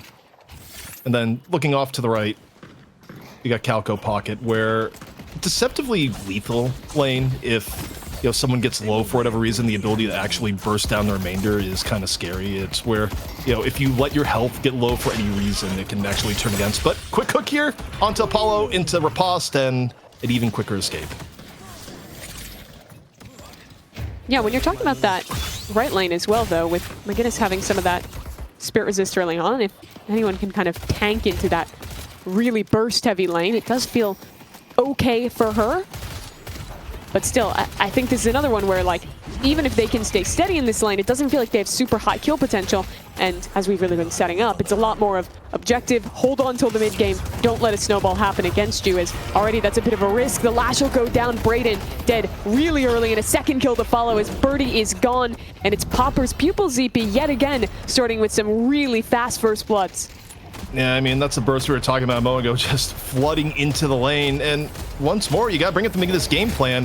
When your goal is get your own lane down quickly, go to others, we may be looking at another game where the McGinnis lane just loses early on. Not a great start at all for the McGinnis game plan. And often mid too. One of the interesting things is that Melee Creeps, they've changed up how they apportion their characters, where normally for the longest time, John you would always see in middle, and the goal would be, after mid, leave John to farm the lane, and instead John gets thrown off into the side lane in this instance. Maybe part of the synergy of Bebop, or just NA changing a little bit about where they want to farm their carries, but some of the old NA mainstays have kind of changed a bit. Well, they did start him in mid, but that was that kind of early lane swap, so maybe something a little bit more to deal with not loving the matchup for him instead is back over in his newfound home. That's some really good damage onto average, but I don't think there's too much. Oh, actually, the follow-up came in there. I'm not sure how John got that. Maybe either a deep nade or just spamming away as he tried to get around that corner. So at least one kill back here for the Melee Creeps. It might have been the hero nade because, of course, we're pre-ult. There's no Ira Domini that's in him. The nade's on cooldown, so I will at least imagine that it was a hero nade. And two, nice gut shot harass on to Xeno. So for, honestly, an early game laning phase that could have already been more ugly, based on the draft, Melee Creeps is hanging in for now. Yeah, they're holding on to this one. Xeno not getting out of control, definitely that priority. Over towards this left lane is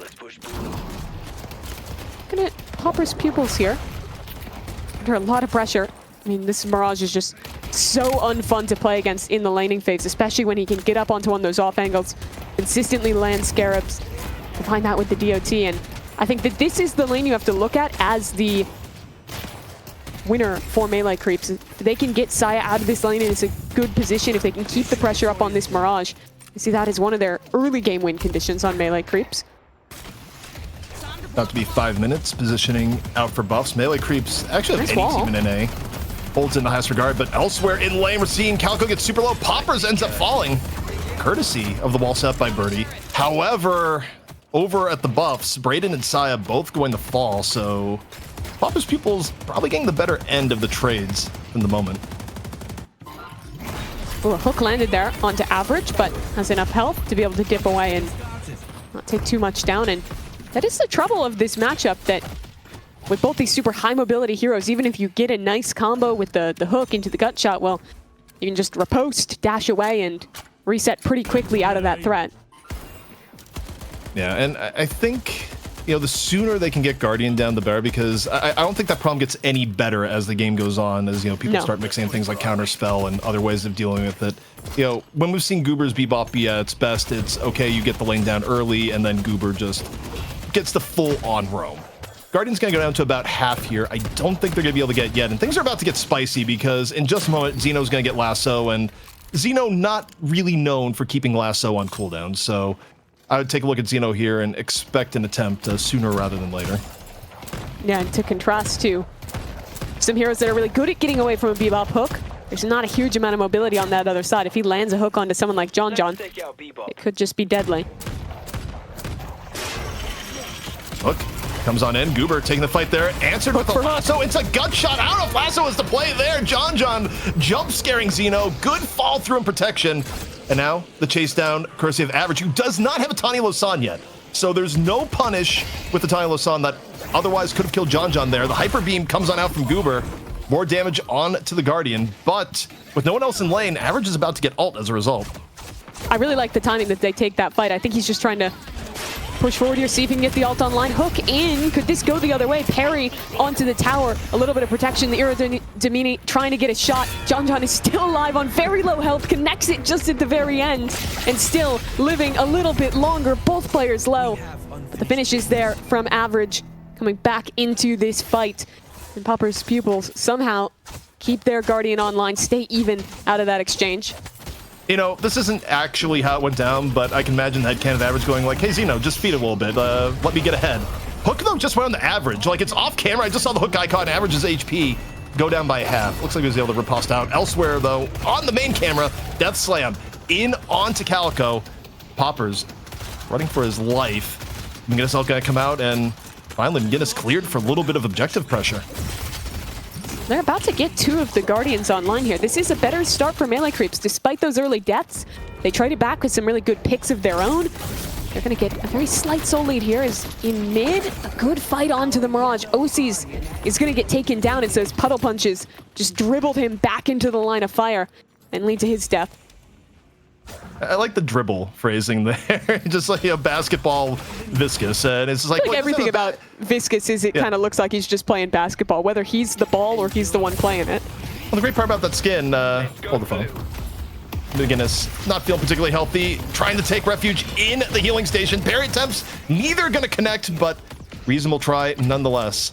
Still no way out for Birdie, but my punchline to the Viscous basketball is the great thing about that skin is that you are the ball. Get to do it yourself. Melee creeps will end up losing their own Guardian over here, but I think this is where we start to see some of your favorite things with this McGinnis being able to get in a position where she can start to roam, put that pressure towards mid. Right now, just a Bebop looking for a hook. The Hyper Beam, that might do instead, but the riposte is there immediately to cancel out the ult. Apollo, sometimes not the most fun to play against, as the Victor's putting that pressure on. That ultimate is online. Saya will have to pop it, and, well, with the damage coming in both ways, this might now be melee creeps having to look at a way to turn away from this fight as further reinforcements are starting to arrive. And now Saya, he's the man in trouble, getting put down. A nice parry to keep him up for a moment. Everyone's parrying every which way, and that might be the end. The Cube buys a little bit more time, trying to bounce away. Is the movement good enough here? The Goo Ball dribbling his way out of here. New Philadelphia 76er LeBron James survives the fight. Oh man, that just gave trauma to someone in chat for sure. That was the goal. Bring up recent sporting news, but she's a Philly sports fan, by the way. Just so you know where that is coming from. I just had to get in a little bit of celebration out there. Yep. One thing you share in common with Super, believe it or not, mostly because Super's dad was all about that. But also, Geist at death's door goes back and around, and no. I thought that was a kill for a second, but no, absolutely not. Venator still plenty of HP, but it buys enough time for John to now be stuck in a very precarious situation.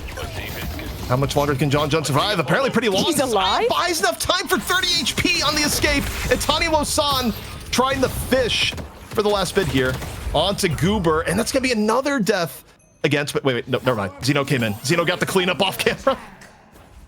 ZP, there's no way that John is alive.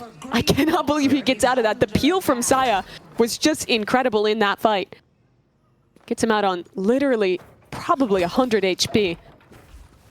This has been a lot more high tempo than the last game. Very back and forth on these early fights, but now a bit of an influx point as the urn picked up and that rotation going on towards the right lane. Yeah, I mean, it's been a pretty good job by Melee Creeps. Honestly, I didn't really expect this on the draft, especially with things like the Victor, but Saya's been making it work so far. Hook over and in, low main, again in danger. Again, try and puddle punch movement away on all sides, but there's limits to this thing. Goober able to get the last kill elsewhere on the map, swapping over to League in the middle of the battle, and something that's going a lot better for Pauper's Pupils as this Guardian should be soon to fall. That it will. Coverage elsewhere. Pretty much 1 HP gonna get taken down in the end there by Goober. That was a Hyper Beam popped up to finalize. Leffa, very low HP too, and he'll get taken out of this one. Rift should be coming up pretty soon here as Melee Creeps continuing to build a pretty slim lead as they've kept what looked bad very early on with those few picks going at the start of the laning phase into a pretty even position now. Oh, teleporter being engaged, but League had just enough time to leave nothing back. Oh, well, okay, guess what? You leapt from the frying pan into the fire that is Goober, waiting there on exit, and no escape for League as Melee Creeps try to add on to their lead. And also, I think a good part of why it's been successful, Goober landing really key hooks over the last few minutes and that intercept that we just saw. Yeah, Goober, when you put him on one of these tempo pick characters, he can be that difference maker, the playmaker, single-handedly for your team early on. It was the Holiday game in the Challenger match, now showing up on the Bebop here as well, as things will start to calm down for a moment. And from a game where we went into and we were talking about Melee Creeps, the job is to survive the early game, stay even. I think they've not only done that through these first near 15 minutes, but they've also managed to eke out a slight lead, get Goober into a really good position with the farm. They've gotten John starting to run things up as well. This is where they want to be, but a Rift fight that goes wrong, that could be the thing to change things and either extend that slight lead for Melee Creeps or bring Pauper's Pupils back into control. Yeah, I mean, they've been able to give themselves conditions where you could viably see the Venator and Mirage hitting a good state in the late game and being able to carry things out. It's going to be Melee Creeps first on to the Rift. Pauper's Pupils going to be looking for the contest. Plenty of ults online on both sides. Take a look at Average in the thick of things right now. Good flawless advance. Damage-wise, Brayden falling pretty early into the fight. Tanilo-san still in reserve here for Average. Hasn't used it just yet. At half HP, waiting and waiting. And surely the time is now. Tanilo-san going to come out. Takes down McGinnis with the aid of Poppers. And Pauper's Pupils just slowly grinding down Melee Creeps on this fight. Yeah, they'll get this Rift under their control and maybe look to get a few more kills as they back away from it. Poppers and Xeno do fall. That's trades to make this one an even exchange, but still parries coming out. John very low HP. Surely he can't get away from this one now. Only 80 health to speak of. Backed into a corner, taken down by a low main on this Viscous. And as the dust settles, Pauper's Pupils get that Rift in their control, get a little bit of money off of it. But things stay pretty even here. I mean, shout out to Average there as far as someone staying alive, drawing a lot of the aggro, opening things up for the rest of Pauper's Pupils to, stay ahead HP-wise in the poke battle and eventually just get the Rift over Melee Creeps, bring lead back in favor of Pauper's Pupils. Both teams, though, still very much in it here so far. And, one of the things we were talking about on the draft is the idea of soul economy from Melee Creeps, and it's being kept relatively even so far. Small extra edge here, the John. See Goober looking for a hook. nothing but creep in this case. But you see how they're setting it up here. In that last Rift fight, it was John, the guy not showing up for it. As that more kind of traditional pause one would do, rotating over towards that right lane. Now instead, he's getting a little active off of that spike in mid. I think they're doing a good job of kind of juggling the positioning. Get both Osis and John into good positions at the right times. Well, getting them both formed up as well. As now John will retreat back to his sideline as the Urn is going to get picked up here by Average, and a little bit of support behind him as he rotates over towards the left. And for Average, we'll see how contested this is. One thing in Pro Deadlock is that I feel like, the Urn contest rate is at most at 15 or 20%. Generally speaking, the biggest contest for the Urn is who is going to pick it up first. And sure, you look at the map, and I don't think this is going to be the time that changes. It's a clear shot for Average on the turn-in. Yeah, it's just not worth dying for these days when the reward is so small. But Average will still be happy to get that one uncontested. We're going to put some pressure onto John. He has to back all the way here under his walker. That's a stomp connecting.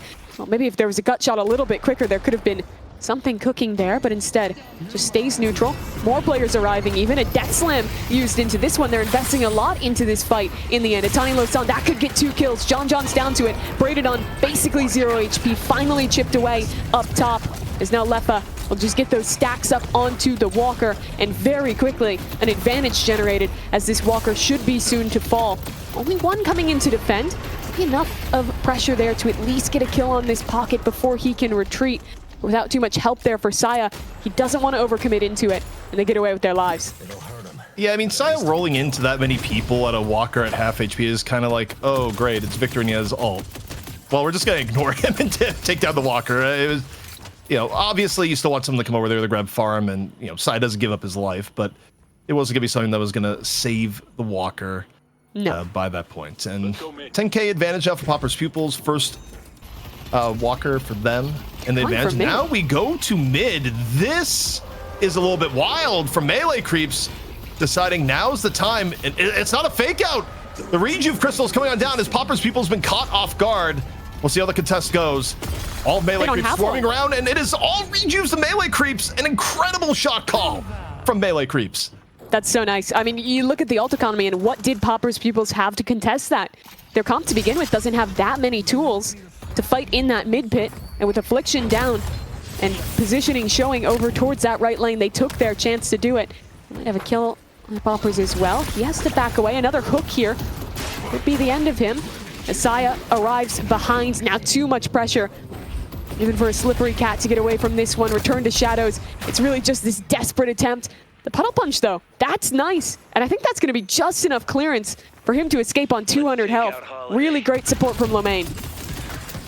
This is a very interesting setup as far as a Rejuve push. Normally, Rejuve feels very suffocating because a team that has Rejuve is also 10 to 20k above you. It is very difficult to get a Rejuve while behind.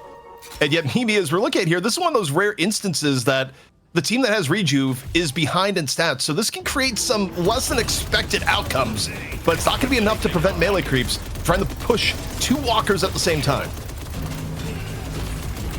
They basically have to pick which one they want to commit to defending here.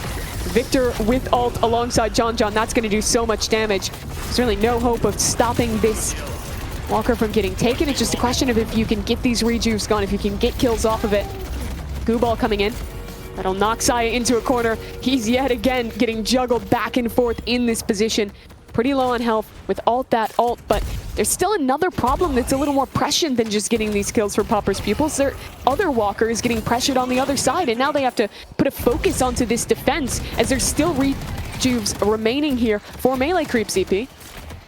Luckily, last walker, hardest one to take down. However, Zeno gets caught. Ends up giving his life for it, does Braden, but one Rejuve still left here for Melee Creeps. Popper's Pupils bleeding out a lot of their edge. They started up 10k. Now it is down to even. Average puts Braden down for the second time, the one you're not coming back from. And now, all evened up, one Rejuve left on the board, but you talk about the impact of the mid-boss call from Melee Creeps is that they went for a team that I think was down as much as 12k to getting an extra walker on the map for map presence and evening up the actual soul count in the game. Also, Yep. there's Final Guardian in the game going now. I thought that was already dead. That was 20 minutes of the game. The world's longest lived Guardian. Yeah, it is such a pivotal moment for them, because I don't think that's one off of souls or anything like that, as well, that final rejuve is going to get popped here for Saya. Good hook to get him out of dodge. But to my point, I think that it's just the macro there that gets him out ahead, as they will get this pick onto Xeno in mid, being able to not only make the call, the risk there to get the mid boss, but then their approach to taking these walkers, putting pressure on both sides at once, forcing Popper's Pupils to make a tough decision as they're already reeling from this kind of jab up the middle that happened just before that. Oh, the parry, just the instant in from Average. There's no shotgun reanimation, so Saya maybe caught a little bit with his pants down. Trying to stay alive, but not enough gas. Wait. They thought the Italian was gonna kill. Sure, now it's a late re-engage from Average. I think if we got the point of view there, Average must have turned away thinking like he's dead. And he was not dead. Instead, Average might die for the mistake because he re-engages and now has to play hide and seek in the doubles. Remember, he got no jump pad for the easy out. What a wild sequence of events. But while this is going on, OCs gets caught.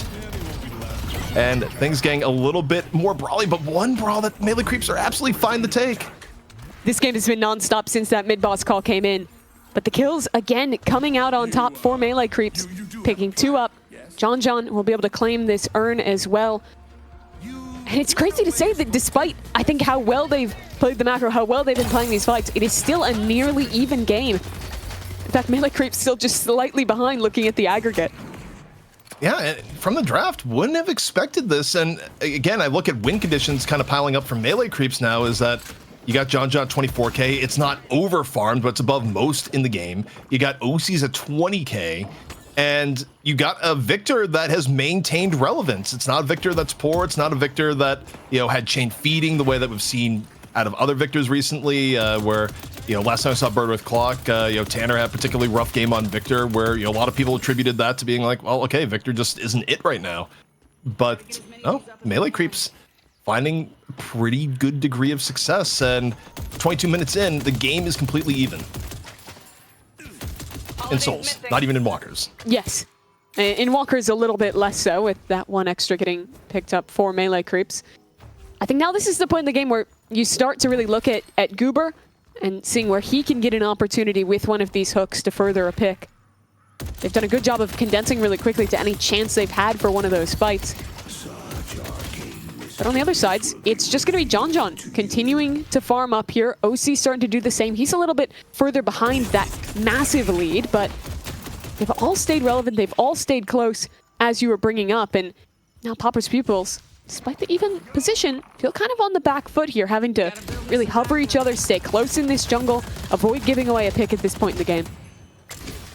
Yeah, and I mean, you can kind of see the aggression from both teams kind of dialed down a little bit. Both teams are aware of how close things are at and how a single pick could lead at this point to mid-boss, now especially within 1 minute of mid-boss spawning. So have to be incredibly careful about where you're at. For Melee Creeps, of course, you are still very much wary of wherever Xeno might be, or just simple pressure from the Calico. And Melee Creeps, actually, because we're close to mid-boss, they're saying this is the time to go. They would rather be the ones engaged and watch someone get lassoed. Goober looking for any target available, but Popper's Pupils, they disengage from the deep dive from Melee Creeps into Popper's Pupils territory. Yeah, they've made the decision to respect this, give that little bit of space back, make sure they're in a spot where even if someone is to get hooked, they can really quickly collapse to defend and play that team fight. As this game has stayed even, League has casually continued to climb up on this Geist. He just bought the Spellslinger, one of the biggest spikes that you can get on that hero. And looking to see how much impact he can have in one of these future team fights in these kind of mid-game skirmishes that have defined the last few minutes. You haven't seen a lot out of him. But if this does end up being a bit more of a whole team brawl, he'll definitely be one of the players to look at.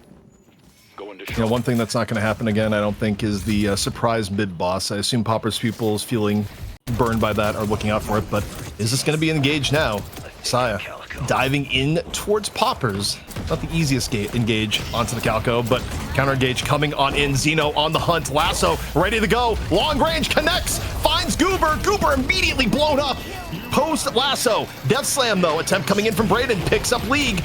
League still has a soul exchange. Gonna need to get off pretty early into fight. A big soul exchange, Mimi! League back up to full HP. We'll see if that's enough to survive. Certainly buys time in the front line. Xeno throwing in barrels from the back. Melee Creeps on retreat after getting hit with the 2-man affliction. The engage for Popper's Pupils way better here so far as Melee Creeps tries to salvage what remains. But did Poppers go too deep? I think he did. He absolutely did, but Saya goes down on the other side. It already used that ultimate.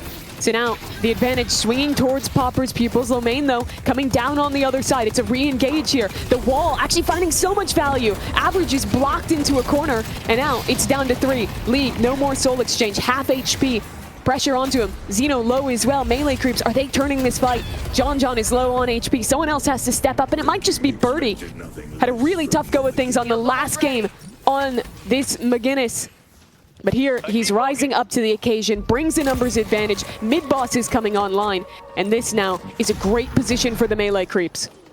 And Popper's Pupils, they went too deep in this case. They had a huge advantage, 2 picks, a great soul exchange by League, and then they went for more when it was not necessarily the option. They lose Poppers, people get picked off repeatedly, and now Melee Creeps open up and go for mid-boss. Now, it's not entirely clean. Several people are still wounded, particularly Birdie and OCs. Leffa, though, on the contest gets picked. Only 3 up for Popper's Pupils, and some of them nowhere near mid.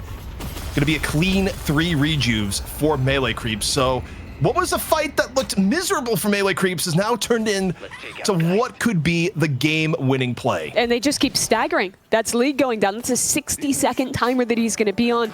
The Rift is here. Because the game is so even, Melee Creeps will be able to take this one pretty easily.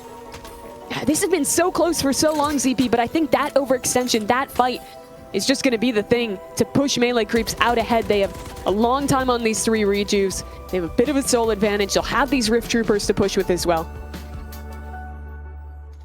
Melee Creeps, the game now firmly theirs. The biggest lead we've seen from either team this entire time. We get a look at the soul graph to kind of illustrate that. It was back and forth, but now not so much. Rift Troopers coming on in, and all sorts of damage going to go down to take down the final walker remaining for Popper's Pupils, where, by the way, Mimi, at 27 minutes into the game, we still got 2 walkers remaining for Melee Creeps, so we're starting to get to a point where builds are going to get impacted for Popper's Pupils if they're unable to get one of the walkers down for the slot. Yeah, I think that, especially for someone like League or Leffa, who are really high up in that economy, that slot lock is going to start hurting pretty soon here. As Melee Creeps, as they often do, they get their advantage. They play pretty conservatively with it. Get the Rift, get the Walker, get another Urn onto John. Continue to slowly build up this lead that was so hard-earned in this very close match. Also, you think about how that overextension happened. You know, generally pro players have good judgment, but I don't know if people's judgment against McGinnis Wall is as well honed, because it's a character that hasn't been as relevant in the pro meta and high-end play quite as much. And I just wonder if Popper's Pupils looking back and be like, oh yeah, we just disrespected the McGinnis too much in that moment. And I mean, you saw like the kill onto Average in that fight was just him getting stuck in a corner because of the McGinnis Wall, and his teammate was just on the other side desperately trying to help him. Nothing you could do though. It's one of those heroes that just kind of breaks down the way you normally think about the game. It's maybe in a smaller way than something like a Doorman Door is going to do, but still, it means that if you're just team fighting, setting up how you normally do, any dive becomes way riskier. Shrine's now under siege for Popper's Pupils. 3 rejuves left for Melee Creeps and 35 seconds left to get something done. Defending the situation incredibly perilous. You want to make it painful for Melee Creeps, but you don't want to stagger deaths in turn. All the while, keep an eye on Goober looking for hooks. Oh, the lasso brought Saya into spawn, I believe, there. That's a pretty big kill early on, and they're going to get another rejuve here onto Brayden, who's pretty much 1 HP. Melee Creeps has to run away from this one pretty quickly. Yeah, it's a quick disengage. Both sides is like, wait, what happened to side? Is like, yeah, that's just multiple deaths in the fountain, and they get the shrine, and they avoid this turning into a rout. But given that this could have been way worse for Popper's Pupils, the lasso from Xeno definitely saving what otherwise could have been a just miserable situation. Still 20k difference between the teams, and Popper's Pupils is going to have to work at the shrine disadvantage for the remainder of the match, or until they get a shrine of their own. But I think it's going to feel so good to have that 40 seconds of downtime on 2 players to actually be able to push up and eat your jungle that you've been shooed away from for basically the last 10 minutes of this game. Now maybe this is the chance for them to reopen an opportunity. If Xeno could get another pick as that lasso is coming back off cooldown, there's definitely still a world where they can get into this game. A 15k deficit, 30 minutes in, really not an outside chance. No, still very winnable for both sides, although I think you look at Popper's Pupils and this lane to the game, I mean, the problem is, their strength that we looked at and like, oh wow, the early mid game is strong, it's gonna make it hard for them against a snowball. Well, now you're behind 30 minutes into the game, and you have Apollo who starts falling off in late game, you have Holiday who starts falling off a bit late game, Calico who starts falling off a little bit late game, and arguably the same for Viscous. And now you're starting to have to deal with a really farmed Victor, a really farmed Ven and Mirage on the other side.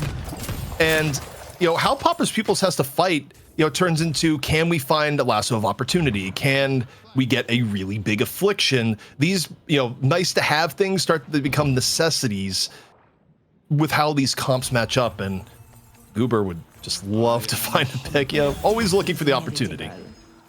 He definitely is. John, though, after getting sent down to the doldrums of playing Lash, he's back on his comfort hero, having another great game here, and I think he's looking like probably the biggest threat in the server right now. But it's tough to call who is, because like you're saying, all of these M1 heroes, be it the Mirage, the Ven, or this interesting pickup with the Victor as well, playing, more of a spirit build than the gun for sure here, but all 3 of them have stayed extremely relevant, stayed extremely strong into this late game. Quick attempt from Goober, this time not going to bear any fruit. Is the urn still being held by League? And honestly, this is just maybe a league that, rather an urn that is simply not turned in. We'll see. I actually think going for the turn in here is pretty scary. Like, there's a lot of ways it can go wrong, and yeah, in this case, it's just going to expire. I think holding off the smart decision for Popper's Pupils, you're more worried about how do you engage a good team fight. And right now, they might be seeing some weakness. They're looking to jump on what looks like Saya.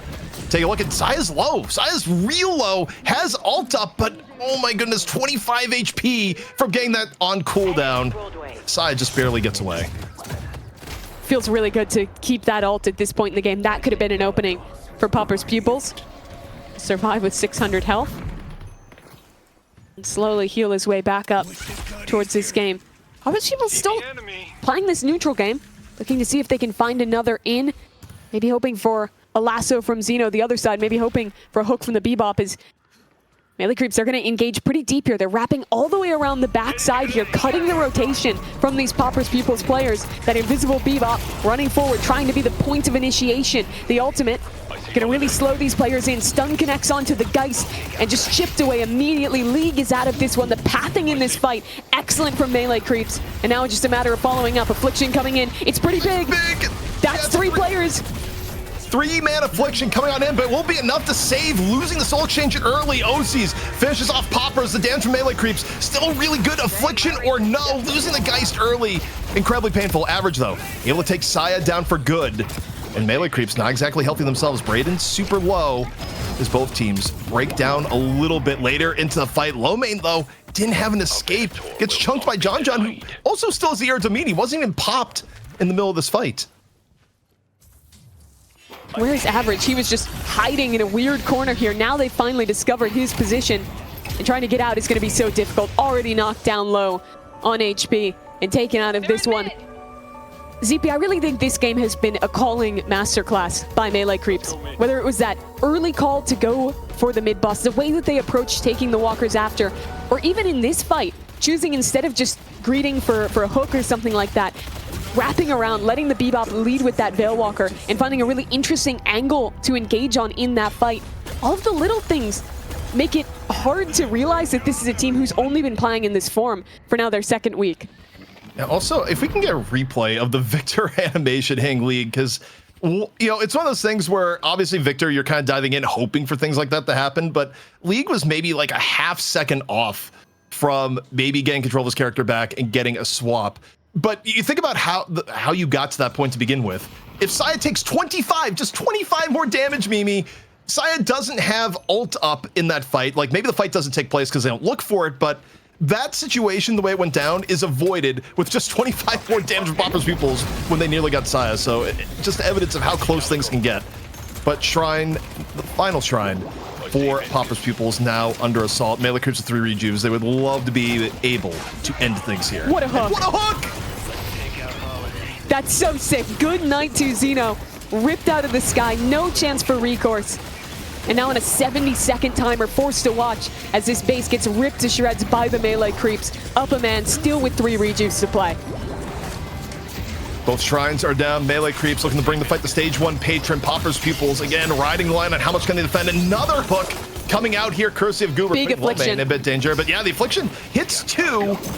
But that's not going to be enough to deter. John, having faith in the Rejuve, firing at will with Iradomini, finds Poppers towards the end. All 3 Rejuve crystals are still up.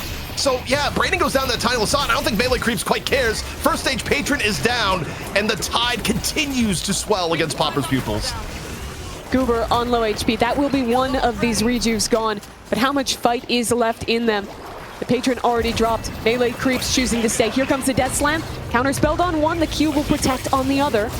Good peel away. League still alive, but very low on health. The Soul Exchange cannot come online. And now it's just 2 members left to stand. Melee Creeps in full control of this game. Xeno's gone, the Archmother to fall, and it's a bounce back from the Melee Creeps, tying this money match 1-1. Well, EU may have escaped the 2-1, but NA does not. Melee Creeps with a draft that looked a little bit questionable coming on in, able to make it work even without, any form of early game snowball. And you think about some of the ways that they got back into this game. The thing that really stands out to me, maybe, were they were in danger of getting snowballed. The call in the beginning of the game where they go for the mid-boss early and it's completely uncontested when they were 10k down. It was actually closer to 15k. Probably the shot call that, in my mind, gave Melee Creeps the rope they needed to actually get back into this game, because it was looking tough before that point. It was such a sick call from them. You look at them, and how often do you see a mid-boss get 1 down 15k? And how often do you see a mid-boss 1 down 15k where there's not even a contest on the other side? They outplayed in the macro here for sure. But I also think that they took the easy wins. You have one of the best M1 players in the world. Put him on the damn Venator. He locks it in. He looks great in this one. As well for OCs getting to lock in that comfort pick of Mirage. I think the biggest question was really Saya and what he could do playing on the Victor. And I think there's no doubt that that impact was felt.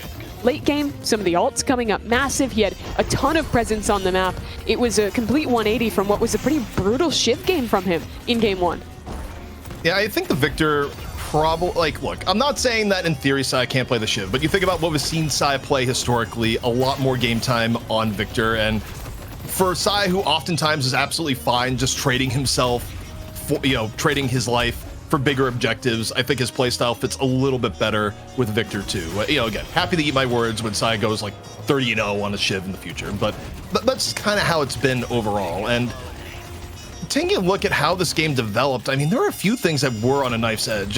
Again, I think back to that near pick on the Saya at 25 HP, but also this moment here, Mimi, where Popper's Pupils had a great engage. They start off with 2 kills, and then they overdive. They underestimate what Birdie can do. They get absolutely bogged by McGinnis and end up losing mid-boss as a result. Like, the 2 fights, or the 2 moments that lost Popper's Pupils this game the most, the mid-boss that they didn't contest at all because Melee Creeps surprised them, and the overextension that led to the next Melee Creeps mid-boss after that. Yeah, and I mean, credit to the kind of off-kilter McGinnis pick, but it was the difference maker in that fight of the overextension, blocking in average, not letting him get away. You saw in some of those late fights as well, the value of the wall. You can see some of the theory they're bringing out with this character, with putting some emphasis into that wall, with actually this time succeeding at the early game plan of getting those Guardians offline pretty early on. But taking a look at the stats, really impressive game from Saya overall for me. He had a huge amount of uptime. Yeah, he had 7 deaths, but I think those are almost always good deaths where he's just putting himself in positions where he's fighting deep with his team. He's giving these opportunities. It's the classic Saya playstyle stuff, and it channeled onto this Victor really well. Also, things of note here, well, obviously it's in defeat. Some people wonder, it's like, hey, where's Viscus at? Viscus still able to pump a lot of damage, nerf speed damned, still looking pretty darn good. obviously, in terms of KDA, it doesn't tell the entire story, but I think it was a tough game for League. There were multiple times, even from our eyes, that Swap just was straight up denied. And probably the most painful one, of course, was a Saya death that led to League dying in a pivotal endgame fight, and it's not there. But Geist had some trouble getting started this game. Other things of note here too, where a lot isn't going to be reflected on stats because it wasn't really the game where McGinnis could go from Guardian to Guardian because of how Pauper's Pupils played the early game. But Birdie, just the walls to set up plays and particularly to punish the overextension. Birdie had a really good game on McGinnis here. Yeah. It's one of those things where it's like, ignore the stats, use your eyes, realize that Birdie made McGinnis look good in this game.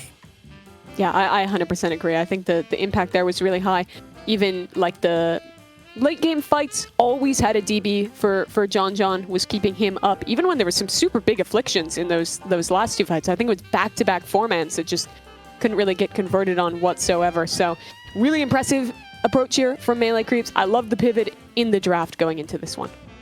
All right, well, things are tied up 1-1. NA saying, nah, we're still going to go to 3. This is Night Shift 49. When we come back, we will crown a champion.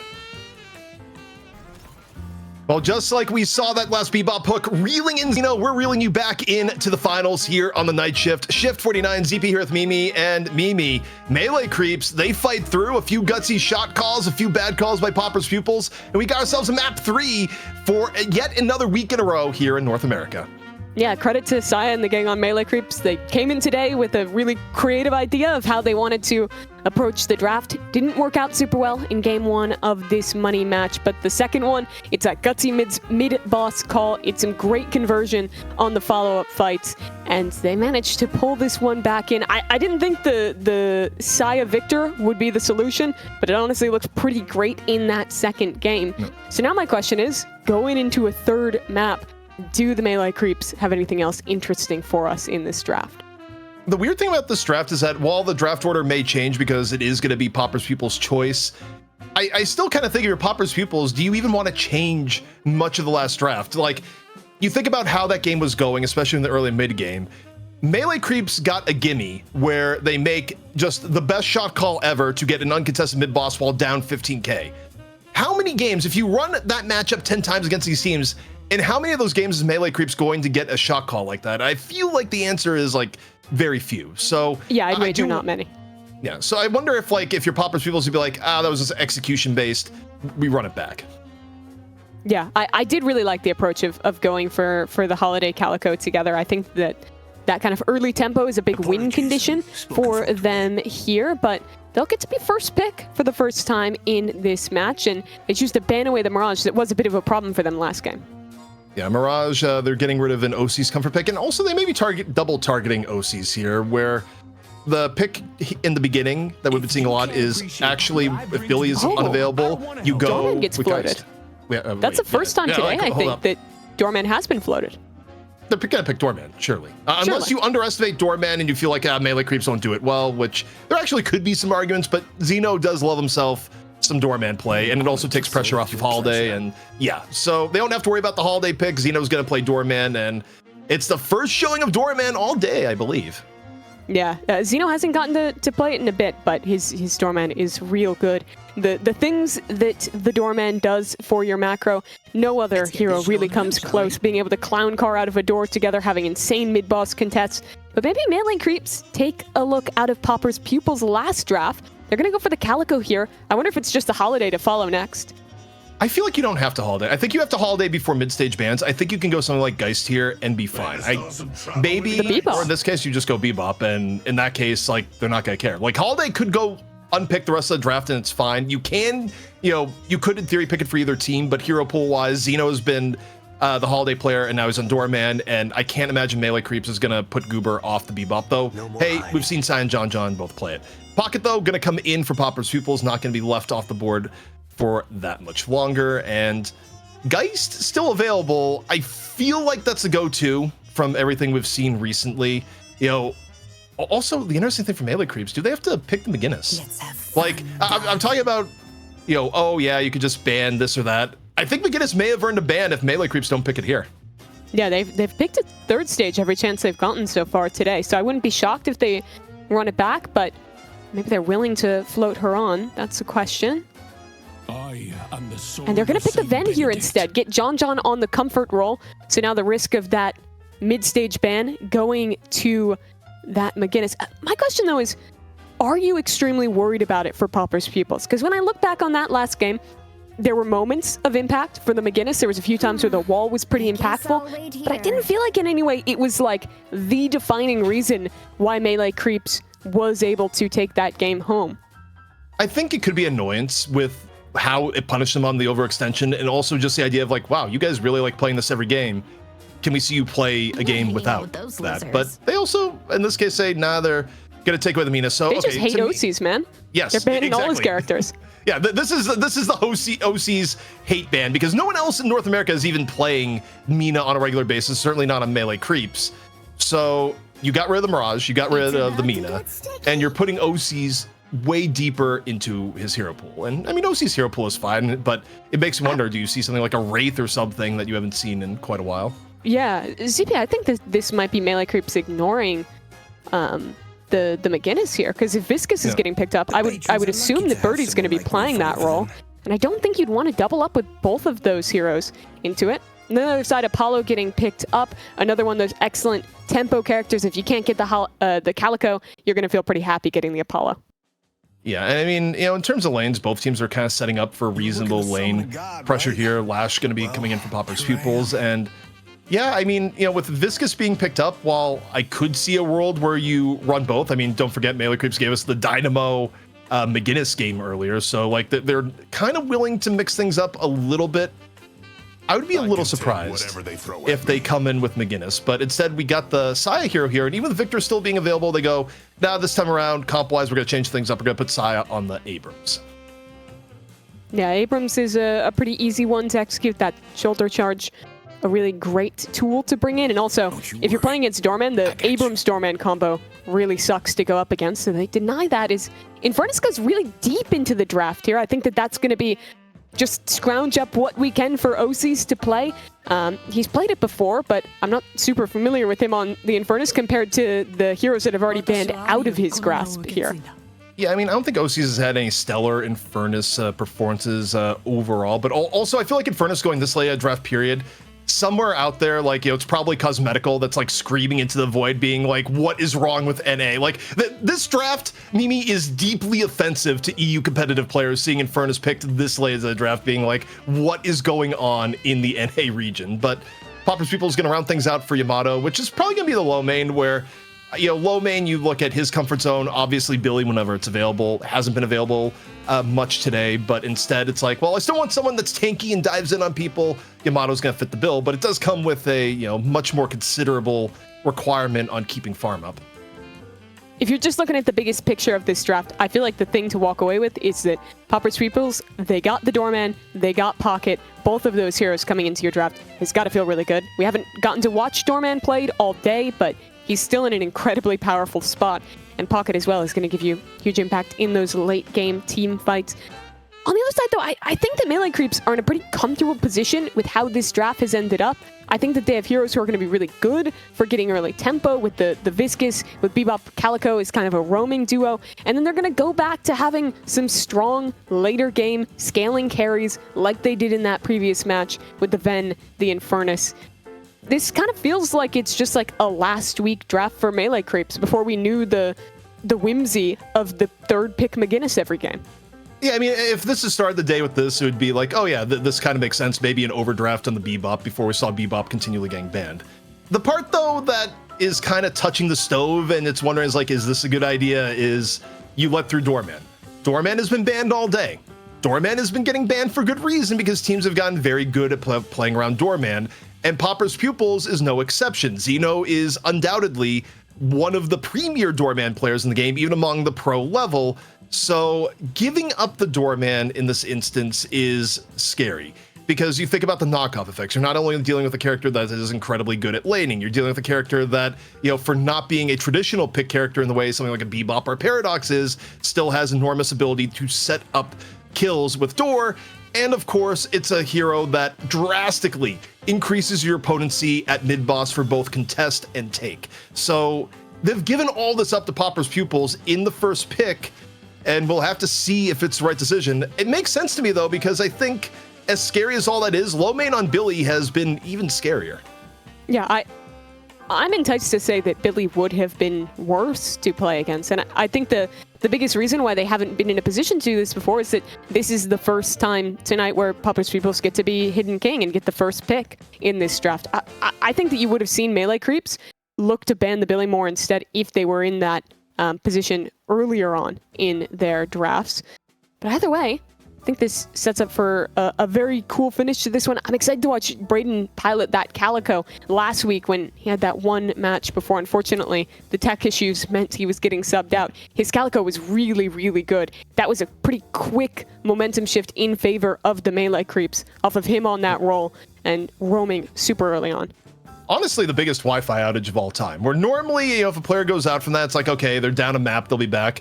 And Braden was just straight up gone for 3 straight maps. Like that was just the internet died, no alternatives in the neighborhood. Yep, it can still happen in NA. It's not just something that happens in Italy, despite what you might hear sometimes on the EU end of the broadcast in recent memory. But all right, looks like players are in lobbies. So this is an accountability system we've added here, Mimi, is that we didn't always show the player names in the draft here. And yeah, it's good for the viewers to know here's what's going on. But if the player isn't in yet, that also means it's who you blame for the game not starting. And in this case, for Melee Creeps, you do process of elimination and be like, who locks in on Bebop? That's the reason why the game hasn't started yet.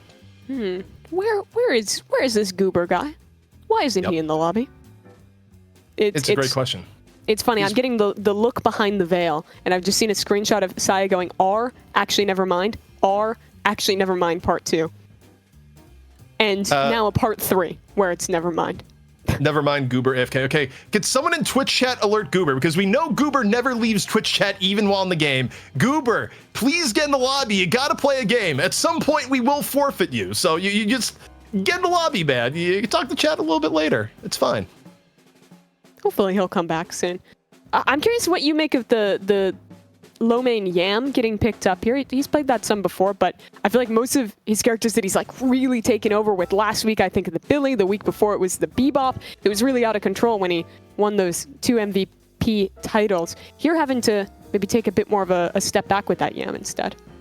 Yeah, I mean, I think in this instance, it's just low main was like, I'm not really feeling like Drifter is the right option here. Also, I think teams have gone back and forth on how much frontline they want, and I think Pauper's Pupils just looks better when you have low main on something that can dive in and also survive. I think the problem when we've seen low main on Drifter versus this iteration of Melee Creeps is that low main gets targeted a lot on Drifter, and he is a little bit vulnerable to that. And also for low main diving in and engaging, well, you're less durable on the Drifter, despite the urge to port in at a moment's notice. So I think for how low main plays and the role he serves on Pauper's Pupils, yeah, obviously would prefer Billy 100 times out of 100, but Yamato is still giving a reasonable amount of the role that, and playstyle that low main likes to fill on this team. Yeah, and it lets you get some of those really high prios into your draft as well. The biggest weakness I'm looking at here when we're talking about the Melee Creeps comp is you contrast their Challenger match game where they had the ultimate mid-pit fight. Here they don't have a lot of tools when you look at low main on the Yam. You look at some of the other things like the Doorman in the mix as well, and it feels like there's always a risk, even if you're up numbers big, for the Melee Creeps to try and go for that mid-boss. Well, I'd like to thank everyone in chat for flagging down Goober. Surely all those ats were not, in vain, because the game is starting. And while I'm just going to tactfully ignore that there's a stream delay to sell my fake narrative, it's still pretty funny because we're trolling Goober. But Mimi, we're into it. It is the final map of the day. Melee Creeps forcing a map 3, another new look draft. But will Melee Creeps leave at the end going, oh man, we shouldn't have let through the Doorman? That's the big question. He's set up in the mid lane early on here. Such a strong laner with the power that Bell has early on, with the amount of damage his gun does early too.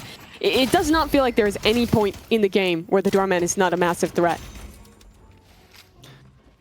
And it's something where you get Doorman's highest potential at the pro level, where people may look at win rates and pubs and be like, isn't Doorman just a kidnap merchant?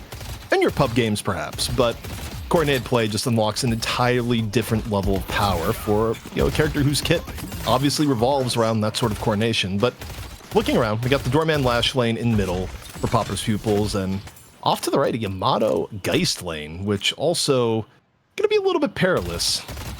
But against Abrams and Furnace, still something you have to respect to a degree, just because Charge and the gang Sparks can quickly go against you. Yeah, and with that kind of lower mobility, Geist does feel pretty okay playing the Infern into that. Good opportunity to try and get some ignites if you can press the advantage, especially with your Abrams getting in the face of your opponents here, as already they've really pushed the advantage. That's a great shoulder charge onto low main. He might just be dead here, down to low HP. The parry's gone, the melee comes in, and an excellent shoulder charge from Saya sets the melee creeps up for the first blood. Saya just delaying the quick melee just enough, expecting the parry to come on in. Low main's guess perhaps a little bit early, and parry or not, the fate was sealed. Hook coming in on the average. The one player who, by the way, did not change his name. Just you look at A as like, oh, Shillay means average. And we're getting down and dirty early on in middle. Everyone taking refuge into the bottom. But it ends right there, and HP still decent all around. But across the map, Leffa's also getting a bit of the business too, as we have a pause where we might have taken OC's out of EU, but OC's brought the EU pause with him to NA. I love the immediate pause reason written is 1 sec. Beautiful European Deadlock getting put on display, but he's already ready to go back into it here. You look at all of these lanes, though, for melee creeps, and even on this other side here, playing against Viscous and Calico early, there's so much burst in this lane, a little bit to sustain off of that cube. This is just a pretty good laning comp, I feel like, across the board for them. Also, the lanes being way more aggro here in a map 3 as we see lead gang low. OC's lag spike might have been a little bit more deadly as low main was able to get back to lane and get the kill. And already, we've kind of the commentary that NA's been a little bit slow in the beginning in terms of lane kills, and maybe it's just something about map 3s that brings out some of the chaos as Leffa gets a face full of goo. Yeah, we're back to business in North America with the big early fights in lane. Already quite a few kills going both directions here as you look back towards this Birdie Viscous. And, Birdie, I think, took a bit more of a backseat in the debut week that we got to see from Melee Creeps. They had the super dominant challenger match that they won there, where he just kind of sat back on the Ivy. But even looking at that final and his performance so far today, I think that he's already showed a lot of value in this edition. They've asked him to play these weird roles with slotting into the McGinnis all day today, but the supportive utility when he is playing that Viscous, I think looks super good on him. Has a great level of game sense so far, and kind of from coming straight from the ranked queues to stepping up to pretty much the highest level here in North America. He's not disappointed me so far. Yeah, and also, tough challenges where it's like, hey, play these normally high-tier heroes. No, it's like, Birdie, you're on McGinnis. It's like, okay, challenge accepted, and actually pretty good in the last map, as it turns out. But looking at the map, a little bit of rotations for boxes, as maybe getting back to business in a moment here on left. But much more aggro from both teams as far as lane pressure this time around, and we'll see who's going to gain an advantage in the end. Yeah, on the timing for the buffs coming up, though. Already a rotate in from the Bebop towards this right lane. 3 players here, putting a little bit of pressure onto low main. He's going to try and backspace up away, still maybe not realizing the amount of pressure soon to come. If a hook connects, could spell doom for him. That's a really early slowing hex, but the hook just barely misses out. The shoulder charge, that'll have to do instead. Here comes all 3. The flying slash trying to back away off of that one, get some distance, but as the bomb explodes, so too does he. Nice early gank there from Goober. Yeah, the full rotation works out. OC is a little bit low towards the end, but not a problem whatsoever. At the very least, got the kill off the end. The downside, of course, you go for a 3-man rotation, get nothing, lose out on farm. Never particularly ideal, but buffs are up, and, kind of a rarity. Melee Creeps, I think, because focused on the gank, they lose out on both buffs. Average getting gun, and Xeno, a dash of movement. Still, when you're talking about them going for that gank play and losing out on some of the farm on Goober, you're giving it to John. This is a return to the more traditional setup where he's hunkering down in the mid lane, getting funneled as his Bebop gets active in this early game. And for John, this is his happy spot here. It's just like, yep, keep the fights away from me. I'm gonna stay in middle. I'm gonna, get plenty of farm, do some boxes, and forget about the Ven until later in the game where suddenly Iridamini is practically one-shotting. But all eyes right now on Goober. You talk about a Bebop that likes to get active. Generally speaking, Goober is going to fit the bill. Goober just hanging back and waiting. When's the hook opportunity? The hook is here, grabs the lash. Great patience into the Guardian. And is there a way out for Average, who takes a massive HP tax and turn? Oh, the gut shot ensures he can't get away. That's such a nice follow through. This is a disgusting lane to play into. Anytime you get hit by the Bebop hook, the shotgun's ready to send you straight into the wall and a massive amount of damage to follow up. Goober and John both getting into a really good position early here in terms of the souls. And in terms of slowing down the opposition.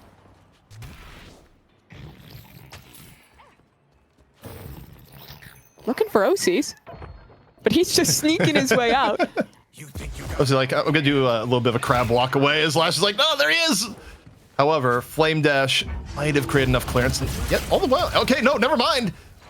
Average goes in, respects the walker. This is a 60 HP Infernus, but a little bit of help has arrived, courtesy of Goober. And this is gonna make Average think twice about this chase down.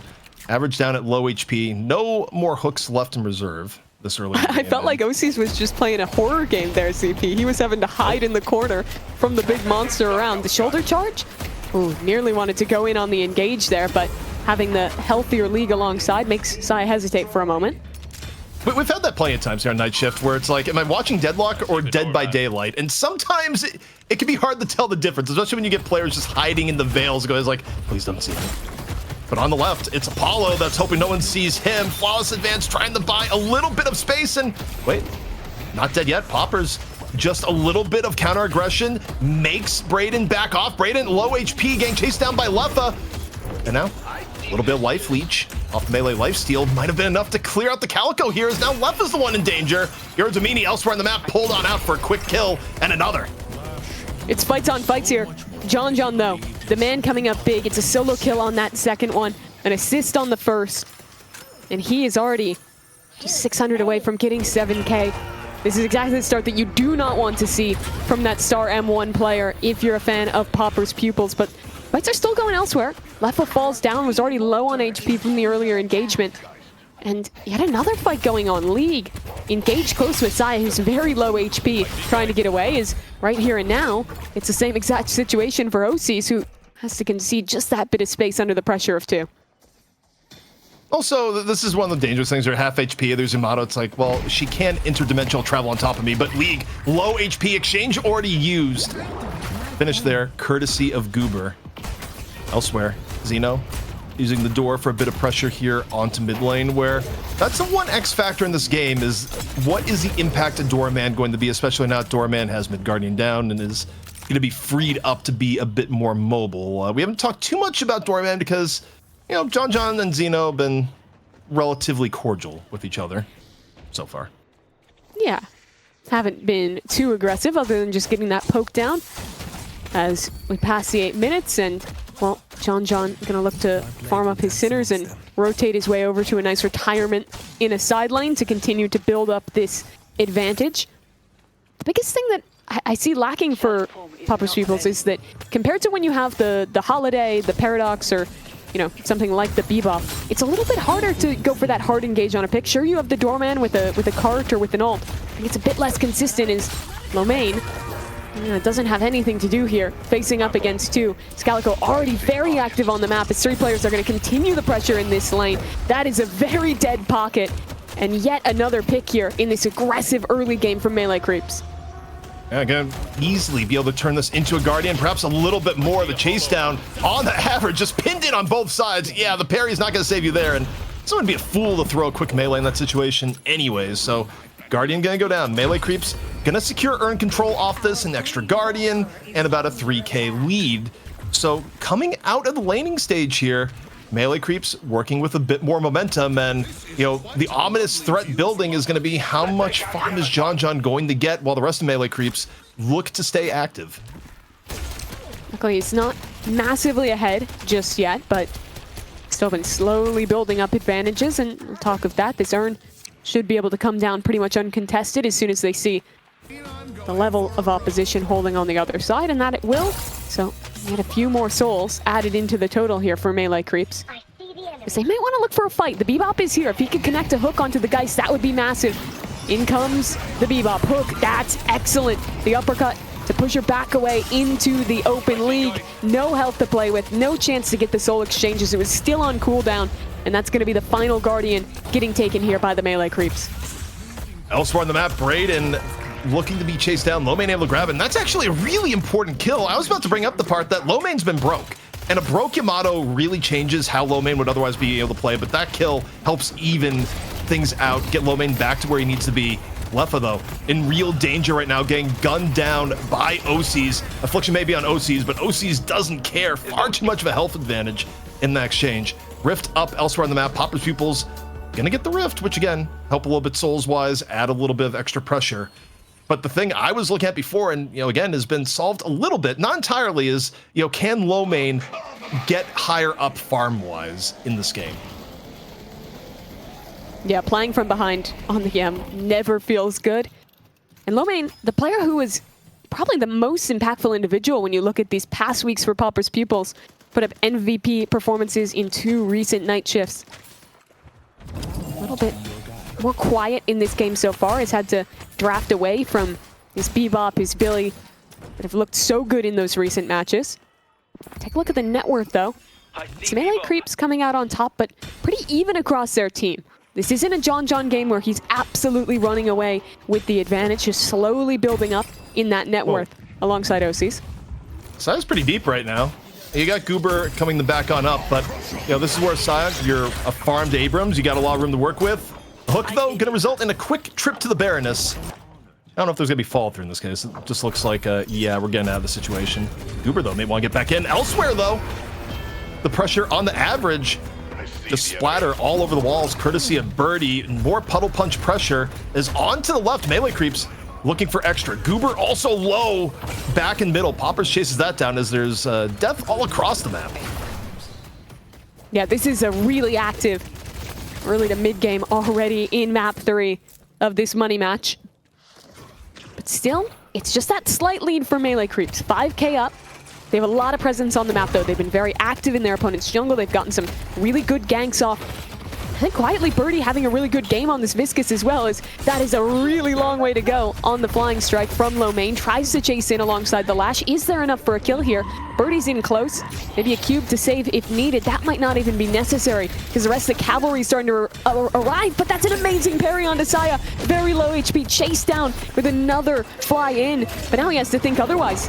Turn away. Lashall from average dropped in. Saya, he might just be too beefy to be taken down. They're chasing him with everything they got straight into a hyper beam, dealing even more damage. Somehow, no one is dead in the midst of this fight, but that'll all change now. Lomane, the first to drop. Saya gets away on a smidgen of health, but his teammates still continuing to brawl into this one. Back and forth it goes as the door gives a chance out. The Atani Losan, not quite enough to get that kill. Zeno still alive on low HP. Saya somehow healed back up off of his sustain, but his teammates now continuing to fall. This is so back and forth, ZP. Yeah, I mean, Saya, this is the power of a 14k Abrams that just had so much HP. Time to go back to base and come back into the fight. That is how long this fight has been going on. But this is one of the rare benefits. When your Abrams gets ahead of the game, you invest all these resources, you're not actually able to take him out. He gets out by a sliver, but all those resources you use to take down Saya, they're not coming back. And things just get worse and worse for Popper's Pupils. Ends up being a significant win for melee creeps, adding on to the lead. And Saya has now become a real problem. Again, Doorman creates opportunities like right here, the big, a little bit of room here. On to the buff, but actually John's still here. Nope, not able to connect, and actually overstays his welcome, gets punished going for the survival buff. On the other side, take a look at things. As we got Lomane, long range grapple through the trees, and just there for the final pickup when really he did nothing on that kill. It was just cosmetic. This is going pretty bad, but the trades are quite good. Let's get back into things here. Concussive combustion in towards the walker, but just trying to get some damage onto that one as OC still very healthy, sustaining in this position. He'll be able to run his way straight on through, finish off that walker. And now look to keep the pressure up onto Leffa. About half HP on the pocket, pretty low on cooldowns. The spell has to get used to purge some of the flames behind him, but here comes Saya. He is the worst man to have to face in the server at this moment. So much presence on this Abrams as he's up to a 5-kill streak. Yeah, and for Popper's Pupils, you have to think, okay, how do we stem the bleeding right now? It's been kind of bad engage after bad engage, and it might about to be worse. Now, these are short death timers to go for mid. 16-minute mid-boss. This is a risk, but Yeah. the thing is that Popper's Pupils do not have the best ults for this. No Affliction. Lash ult might just come on time, but it's going to be very close if they can even get a good contest. Brayden and Sai are both low. This is very ambitious. I think, okay, Rejuve is coming on down. We'll see if it was the right call or not. Popper's Pupils all in on the contest. Gut shot ready to go from John. Doorman coming on in, but it's a little bit late. All 3 Rejuves go the way of melee creeps before Doorman pressure can be a thing. The call is just in the nick of time, and can they now leave with some of these Rejuves? Popper's Pupils is low. League absolutely about to fall. Poppers, same. 3 dead, soon to be 4. They get 2 Rejuves out in the exchange.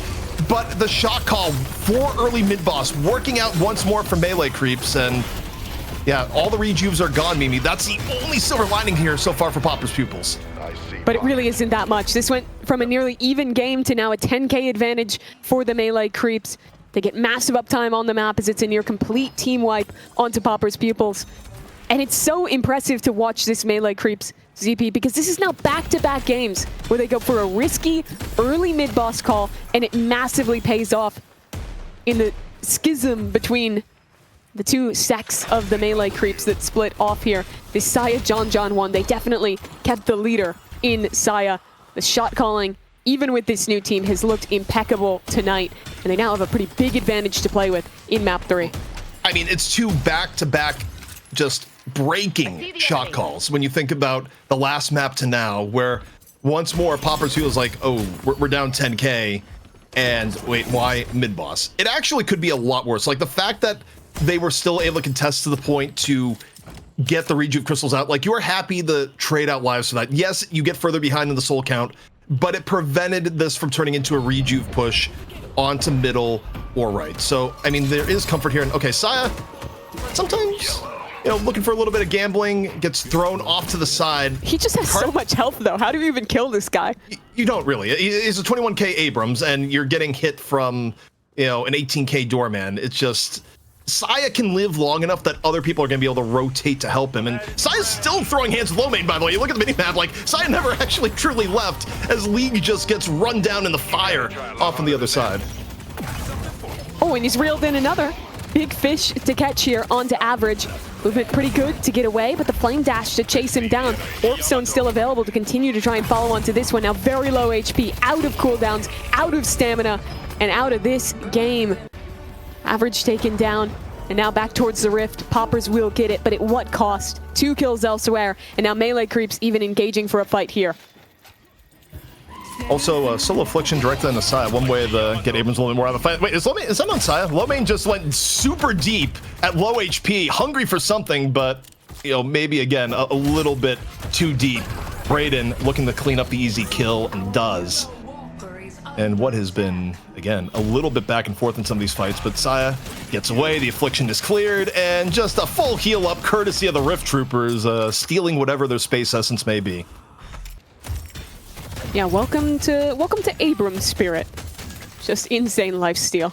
Pretty much always when he's got all those items online. Melee creeps now extending out to a 15,000 soul advantage here, but it's not just that. It's Saya still a massive problem. It's John and OC's both becoming problems into this late game as well. And it's still Goober seemingly hitting every hook. It was him who initiated onto those last 2 kills. Also, in terms of big moments, I mean, granted, the mid-boss surprise definitely blunted a lot of the impact, but... Oh, another hook. Tournament game, and yeah, the hook comes on in, pulls in, and we'll see if the follow-through is going to be there. Parry comes out from low main, nowhere near enough to save, and Goober, once more, giving melee creeps an edge. Mid-boss still down for 3 minutes.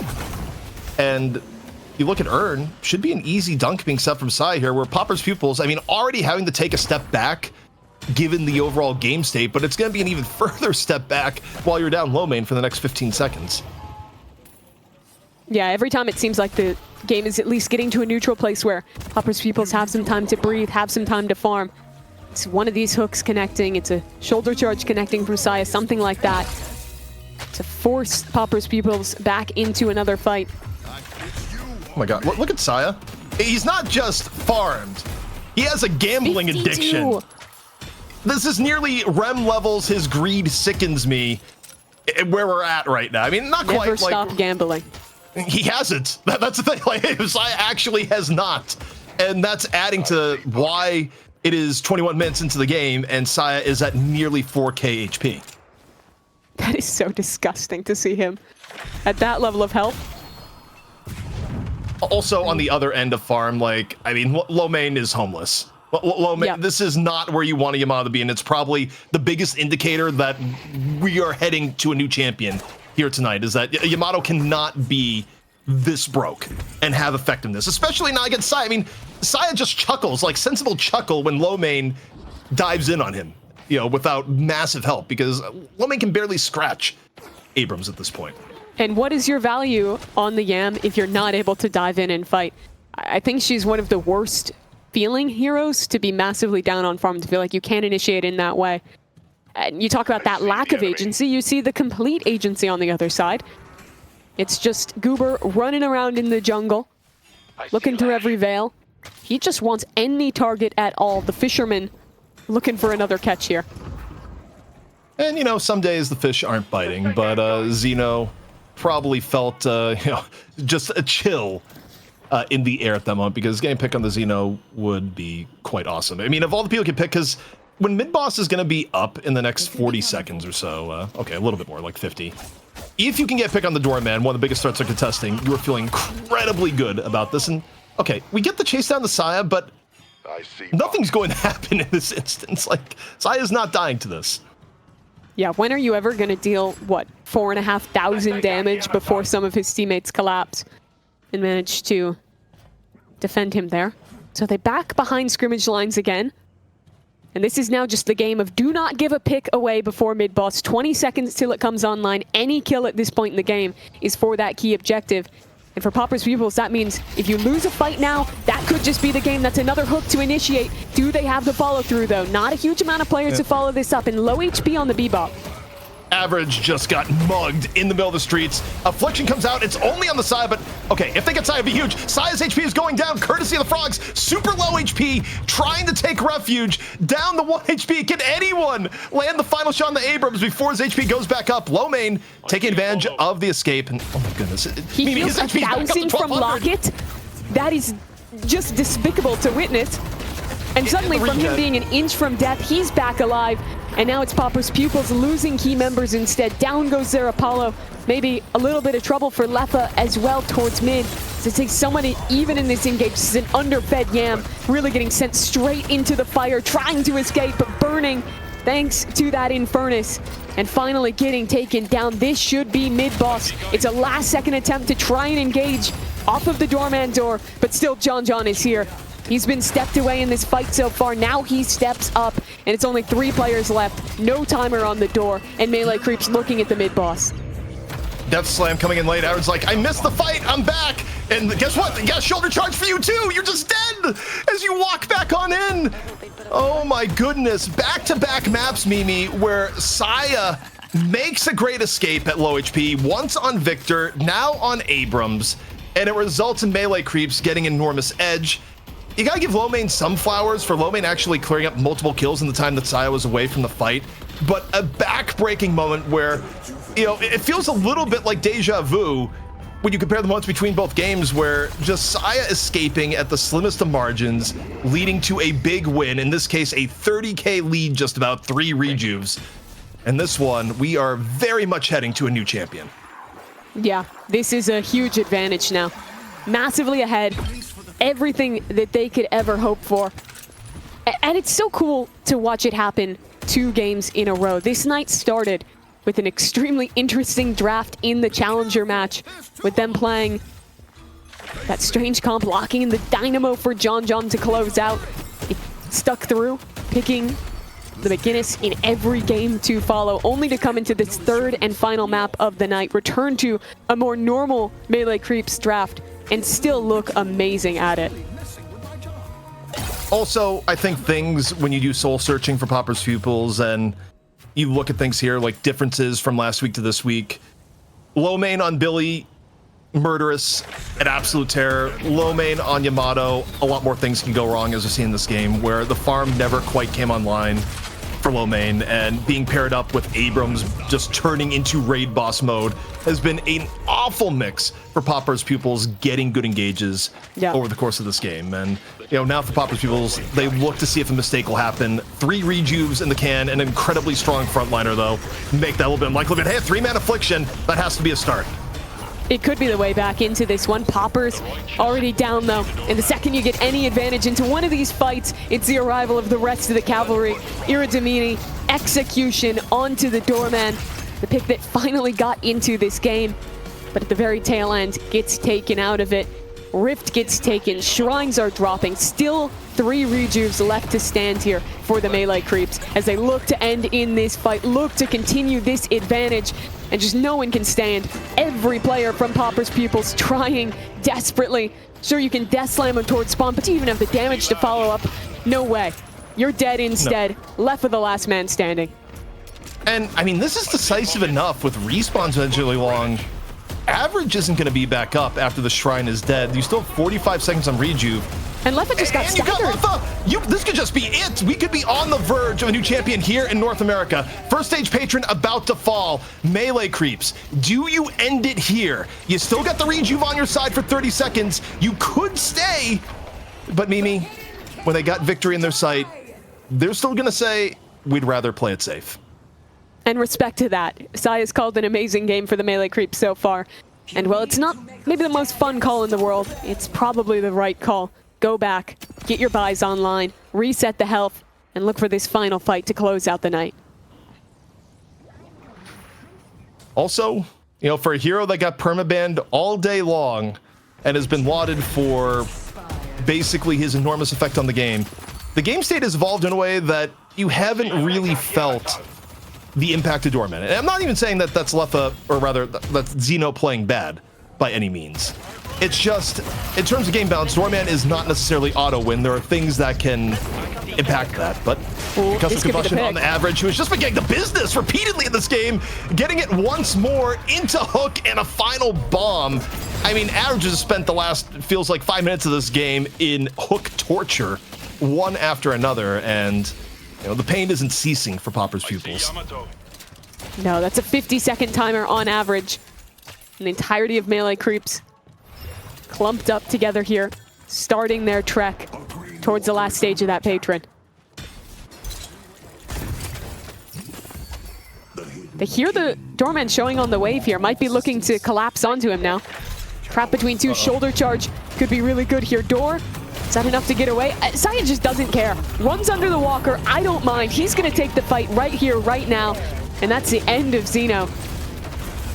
I mean, it's arrogance that's well-earned at this point, because very little is actually capable of destroying Saya unless it's like an affliction, a little bit of time. But he got Seismic Slam, and Saya has a wealth of targets. Where's he gonna go? Goes on to Apollo. Popper's instantly destroyed, and room to spare. Hands for everyone, says Saya, as Melee Creeps. They get hit with the 5-man affliction, and Leffa's like, I got 5-man afflicted.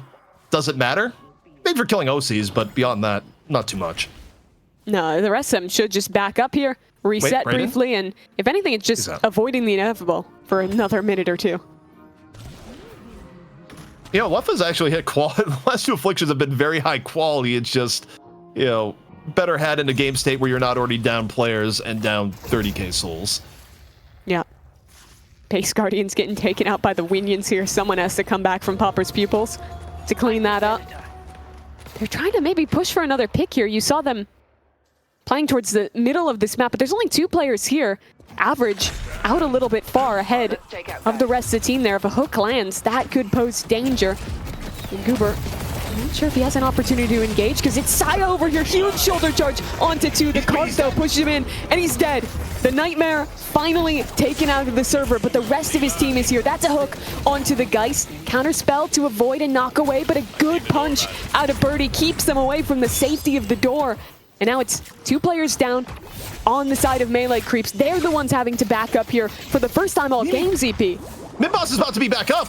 I mean, look, if you're looking for a turnaround, Saya overplaying his hand, thinking he's invulnerable, and just getting absolutely bursted, creating an opportunity. Saya's still down for another minute. Midboss is up now. You might be down your lash, but this is where if you're Popper's Pupils, you look for something in mid. You look to snowball your advantage. Melee Creeps is a very different team without Abrams taking a ton of aggro. This is where you have to go forward. Try and get the stagger. Right now, they're looking for John. Low main on the flying strike chase down. Geist in the back. We'll see if enough damage is going to be had. Opportunity here for Popper's Pupils. Maybe the last one they'll have in this game. But Tani Losad coming on in. Does that take down John in full style? And no, it does not. Enough of a save was there. John hanging on by a thread. This all goes down to Walker. John finally falls, but Popper's Pupils starting to eat some deaths in turn. Losing low main is big. It's an extra stagger, but a 5v5 with Sai about to walk through the door may not be enough. The concussive is gone. Birdie taken down as well. This might be the inroads towards mid-boss, but it's still tough to commit to when you're down this massively. The Indom saving from a hook there. That was a Hyperline. I don't know if they're in the position to follow, but Zeno was just landing god shots right there between the bell that got Birdie, the Hyperline harass that could have led into more. You're up 2. Challenging mid-boss with Saya about to come through is dangerous, but if you're trying to do the miracle turnaround, now would be the time. Saya has shown up now in middle, but is absolutely getting hit from all ends. Can Saya be mortal once more? Saya needs help from the team, and for now, needs to take a bit of a retreat and wait for others to come in and display, but he's waited. Now's the time. Seismic slam through the door, finds Zeno! That's so huge out of Saya. He was the man who died initially, gave this door back in. Big affliction, that hits 4 of the Melee Creeps. This could be the turnaround, but there's not a lot of players left. Average with the death slam, connects onto 1. Popper low on health, it has to just be average maybe in this fight. The affliction is good, but where are these players? Is there a follow through? Could Saya be the one to save it instead? Low main coming off respawn, but Poppers is the only one here to fight. He's low on health, he's dead, and the Melee Creeps, now only 1 stands in their way of a victory and a reclaiming of their title. I mean, Low Main was able to chase down OCs, but what about the Patron? The one who you fight for, Melee Creeps. They've made the call. Can they end it now? Patron down to half HP. Popper's Pupils. Low Main is not going to be enough to defend. We have a new champion here in North America. Melee Creeps. A new roster and a new throne. An excellent game here from Melee Creeps. Have to run it all the way through the challenger match. But with the new roster tonight, they get their revenge. After losing to this Popper's Pupils roster last week, they take them down in 3.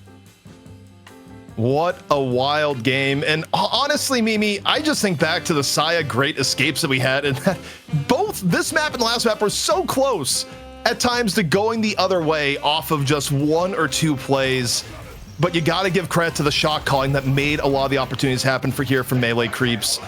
And a draft in the end that, still got Melee Creeps a lot of their comfort picks and in the spot they want. And, for Popper's Pupils, I do wonder about a few things, not the least of which is, is Yamato that pick right now, especially post-nerf? The answer may be no. Yeah, a lot of really interesting things happened with the draft today, with the interesting Melee Creeps decisions going in for that McGinnis in every game up until this final one. And I think you saw the value. It was the perfect execution with the ultimates in the challenger match in map 2 of this series. I think you really saw Birdie come up with some of the big impactful moments on that Guinness. But in map 3, this felt really classic. It might be a new Melee Creeps, but sometimes you still just get John Saya, those 2 having a hugely impactful match. Saya calling an expert game in both of these last 2 with the timings on those mid-boss takes. And an amazing follow-through from just everyone on this squad. In games where I think things could have been better, and I will give this player a good amount of slack because it sucks when you get designated the I have to fill role. But this was a tough game for Average. The other thing where you look at things were wrong for Popper's Pupils, Average was getting targeted first in a lot of these fights, was oftentimes the first pick. and would be stuck coming back into difficult team fights. And all in all, this is not one of the last games that you put up on your wall. This is one of the last games where, whether it be victim of circumstance, maybe not the right for the draft, or just, you're being asked to do too many things at once. Not the most ideal game on the Lash, but also a seismic slam through the door. Just, the cherry on top of what was a phenomenal game for Saya. Yeah, he played so well in this one. I love that he got the opportunity to get his redemption as well. Looking like there was maybe a world where Pupils Pupils came back in with that kill onto Saya with the mid-boss coming up. But his teammates stall enough for him to come out and get those last few kills. Looking at the stats as well, I want to give credit again to Birdie. I mentioned him at the beginning of this game, but I thought this Viscous game was really good. He had a lot of tempo early on. I think it was a 3 or 4 player kill streak alongside Brayden on a lot of these really early fights. And sure, he fell off later, as Viscous does, but I thought the impact with some of those cubes, even in the later fights, was also really key. Yeah, especially for Birdie, a player coming in under, pretty high scrutiny, where, the legacy of melee creeps in the previous incarnation, very difficult to follow. And, John and Sai just did the recruiting blitz, pulled on a bunch of new players with very big shoes to fill. I mean, Ido, Dew, and Fishcake, all legendary players in their own right, and not easy to replace. But they went to the well of talent in NA. Goober certainly fitting the bill, but also Birdie, a name people may not have expected coming on in. We'll get Pupils Pupils and some of the highlights in defeat. I mean, okay, we said the eye test looked bad for Lash. Well, the score kind of confirms that. 213, 20k damage, not an ideal Lash game. Also, the Leffa end, where I feel like a lot of this damage had to have come from the last few team fights, where even in defeat, even when fights were going bad, well, Leffa just turned on I'm just going to 3-4 man affliction for the rest of the game. And did it turn things? No, but did it at least give Pupils Pupils a chance? It did. For sure. And it was in the last game as well, where he was on that, able to get those massive ults in on the pocket as well. So good work to Leffa there. Unfortunately, it was just too little too late in this matchup. I think it hurts, though, to see from them going from that previous draft where they brought in with these really high tempo picks with the Calico, with really getting those lassos online as well with the Holiday. I don't know why that word is eluding me. They looked so good when they were playing that tempo style, but here it was much more melee creeps getting out to the early lead, with Goober being able to get so much value early on. He was landing those key hooks alongside Brayden, alongside Birdie, who were kind of that hit squad in the early game that kept this match even and even into a slight melee creeps lead early on. Mimi, it's because part of your brain is fighting off becoming European or Australian, and we've had people, like Mitch come on and be like, the magic lasso. It's like, no, that's not how we pronounce that over here. But yeah, I heard one lasso earlier today, and it did throw me for a loop. Yeah, and no pun intended for what a lasso is, but we got to crown our MVP, and whether it be shot calling or the all-star performance in the final game, there's only one person it could be, and the MVP, well earned, it's going to go to Saya. Yeah, Saya had such a sick night. This Abrams game was a pretty much single-handed takeover from him. The shoulder charges early in lane, his huge survival late. In both Game 2 and Game 3 of this money match, having moments where he survives on like 10 HP to be the difference on a team fight. And then the calls. The risky mid-boss in both of those second 2 maps that they managed to pick up. The way that they converted their leads didn't give opportunities for Pupils Pupils to get back in. This was really the time, I think, to prove just how good Saya is. People know he's a strong individual. People know he was a good shot caller, but so much of his career in Deadlock was on this same roster, on the same melee creeps, and now as they split up, the band goes their separate ways, I think he's showing that he is still an absolutely excellent leader, that he and John, this section of the melee creeps, have a great eye for talent in the players that they've gone and picked up, and has still a future ahead with this melee creeps brand. I'm thinking right now, I could have told production, but, it's a little bit late, is that rather than putting Abrams as the character for Saya, we could have just put in a phone, like a picture of a phone and mid-boss for mid-boss call. Because if I had to think, it's like beyond the hero performance, the mid-boss calls in Game 2 and Game 3 were incredibly spirited. They were difficult calls. One was, the first one was just straight up subterfuge that wasn't seen at all. The second one, while it was seen, was super early in the game and usually something that backfires. So the fact that it went well, just a very gutsy call. There's a reason why you don't see teams try mid-boss at 16 minutes, and the reason is that it often fails. Also, I mean, the escapes, like that escape there into the Locket of 1200 HP. It was like very, spirited escape into, oh God, why do Locket and Abrams work this way right now? Yeah, I think if we're also kind of pulling out to the patch right now, the amount of Locket that got bought, Locket officially back. I think we're going to just see that bought on pretty much everyone. We've returned to the olden times with Resto Locket. Well, also, don't forget is that there may be another patch this week per the announcements, for matchmaking where, who knows if anything else will be thrown in. But if people are watching, maybe it's like, we're going to throw in like a quick Locket nerf because it maybe got a little bit too sauce, or too much sauce, rather, in this particular patch. But look, we got to go and look at the NA history here where you talk about a region where things continue to go back and forth. And once more, melee creeps are knocked off the throne, but it's looking good for Popper's Pupils for 2 in a row, and melee creeps just come roaring on back. Things have been very healthy competitively ever since the melee creeps streak from 13 to 29 got broken. We don't have to worry about doing a bonus pay system like we had for a few weeks because we actually see the champion change on a regular basis. Yeah, going back and forth a few times just in this last month or so. Between both the old and now the new melee creeps taking a win. I think now's just a time to be super excited for the future of competitive North American Deadlock. Really excited to see what maybe that Fishcake do Ido side of the melee creeps gets up to next, what that team could bring out. And even earlier today, well, they got caught by a weird draft and it didn't end up going super well. That Pulsar squad has some real talent on it, and I think with a little bit more time as well, could be an exciting challenger to watch in future weeks. Also, we got to talk about our hero priority before we sign off for the day because people are going to look and be like, wait, how much McGinnis? 3 McGinnis? 3 Mo and Krill? One of these elements of like, oh my God, this is some of the most variety we've seen in a while. Also, a quick moment that I have to address in chat. All this like back and forth Ido v Saya that's going on when Ido wasn't even playing today. There's going to be Civil War Mimi when Ido's new team finally takes the stage because, man, people have taken sides. It's kind of like having a favorite band break up. It goes like, I'm on this person's side, on this person's side. It's kind of what we're seeing unfold at the moment. Yeah, there's 2 popes right now. We got to figure out which one is actually better with the new teams coming through.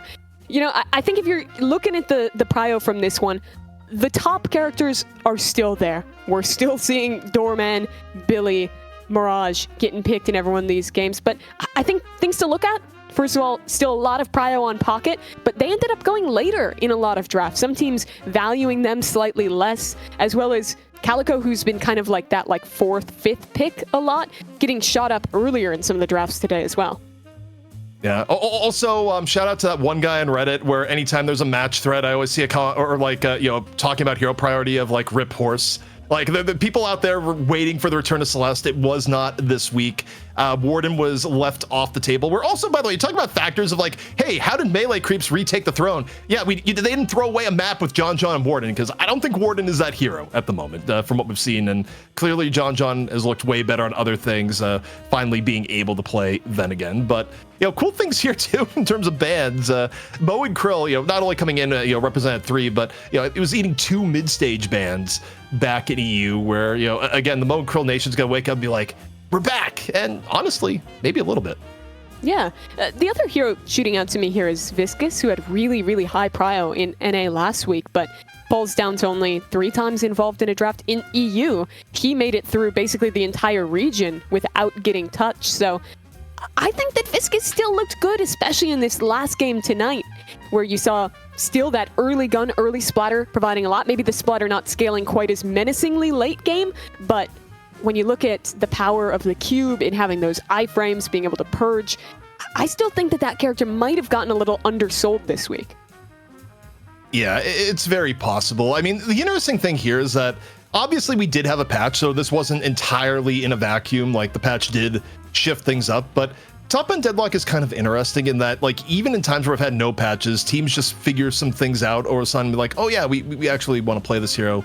this hero is good. But we do have a few final shout outs before we end the stream here tonight. The first of which, of course, is that we have started a new podcast here on the Night Shift, or a revamped. The Graveyard Shift existed before, but it's a new format. It's going to be every Thursday now. Lightbringer is a main host, and it is going to be tomorrow at 4 p.m. Eastern, the same time that Night Shift normally starts on Wednesdays. So if you were able to show up here today, show up tomorrow. We're going to be talking about some of the games that went down, things in the Deadlock scene overall, and, things like patch changes and that sort of stuff. It was a great time last week, and we're just looking to make it a routine thing here over at Night Shift.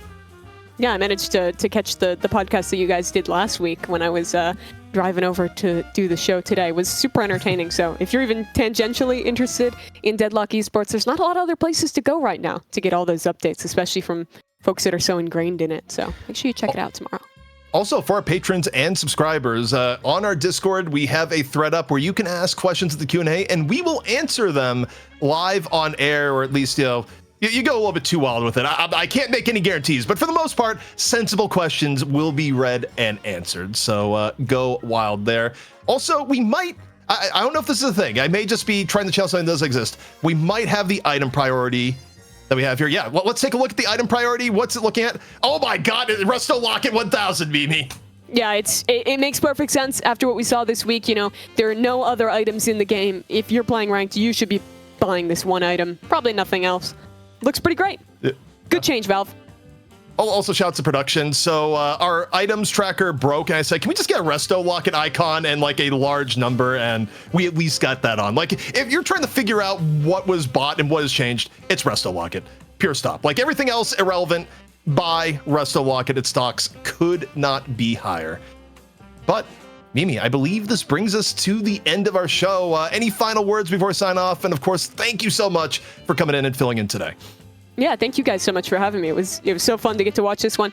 I think my big thing to conclude is just that this is a very fun time to look towards the future of Deadlock, especially in North America for the scene. It was so stagnant for so long with who the top teams were, but now with the Melee Creeps breakup, with new Melee Creeps, the current champion for Deadlock, Night Shift, there's going to be a really exciting future of who can actually look to be the challenger. So it's never really been a better time to watch. All right, and that's going to wrap up things for us here today on the Night Shift. Thank you so much, of course, the viewers and players participating, and all those who leave feedback, comments, likes. All of it definitely helps here for the future of Deadlock Esports. But that wraps up the Night Shift for this week. We'll see you next week with more top action.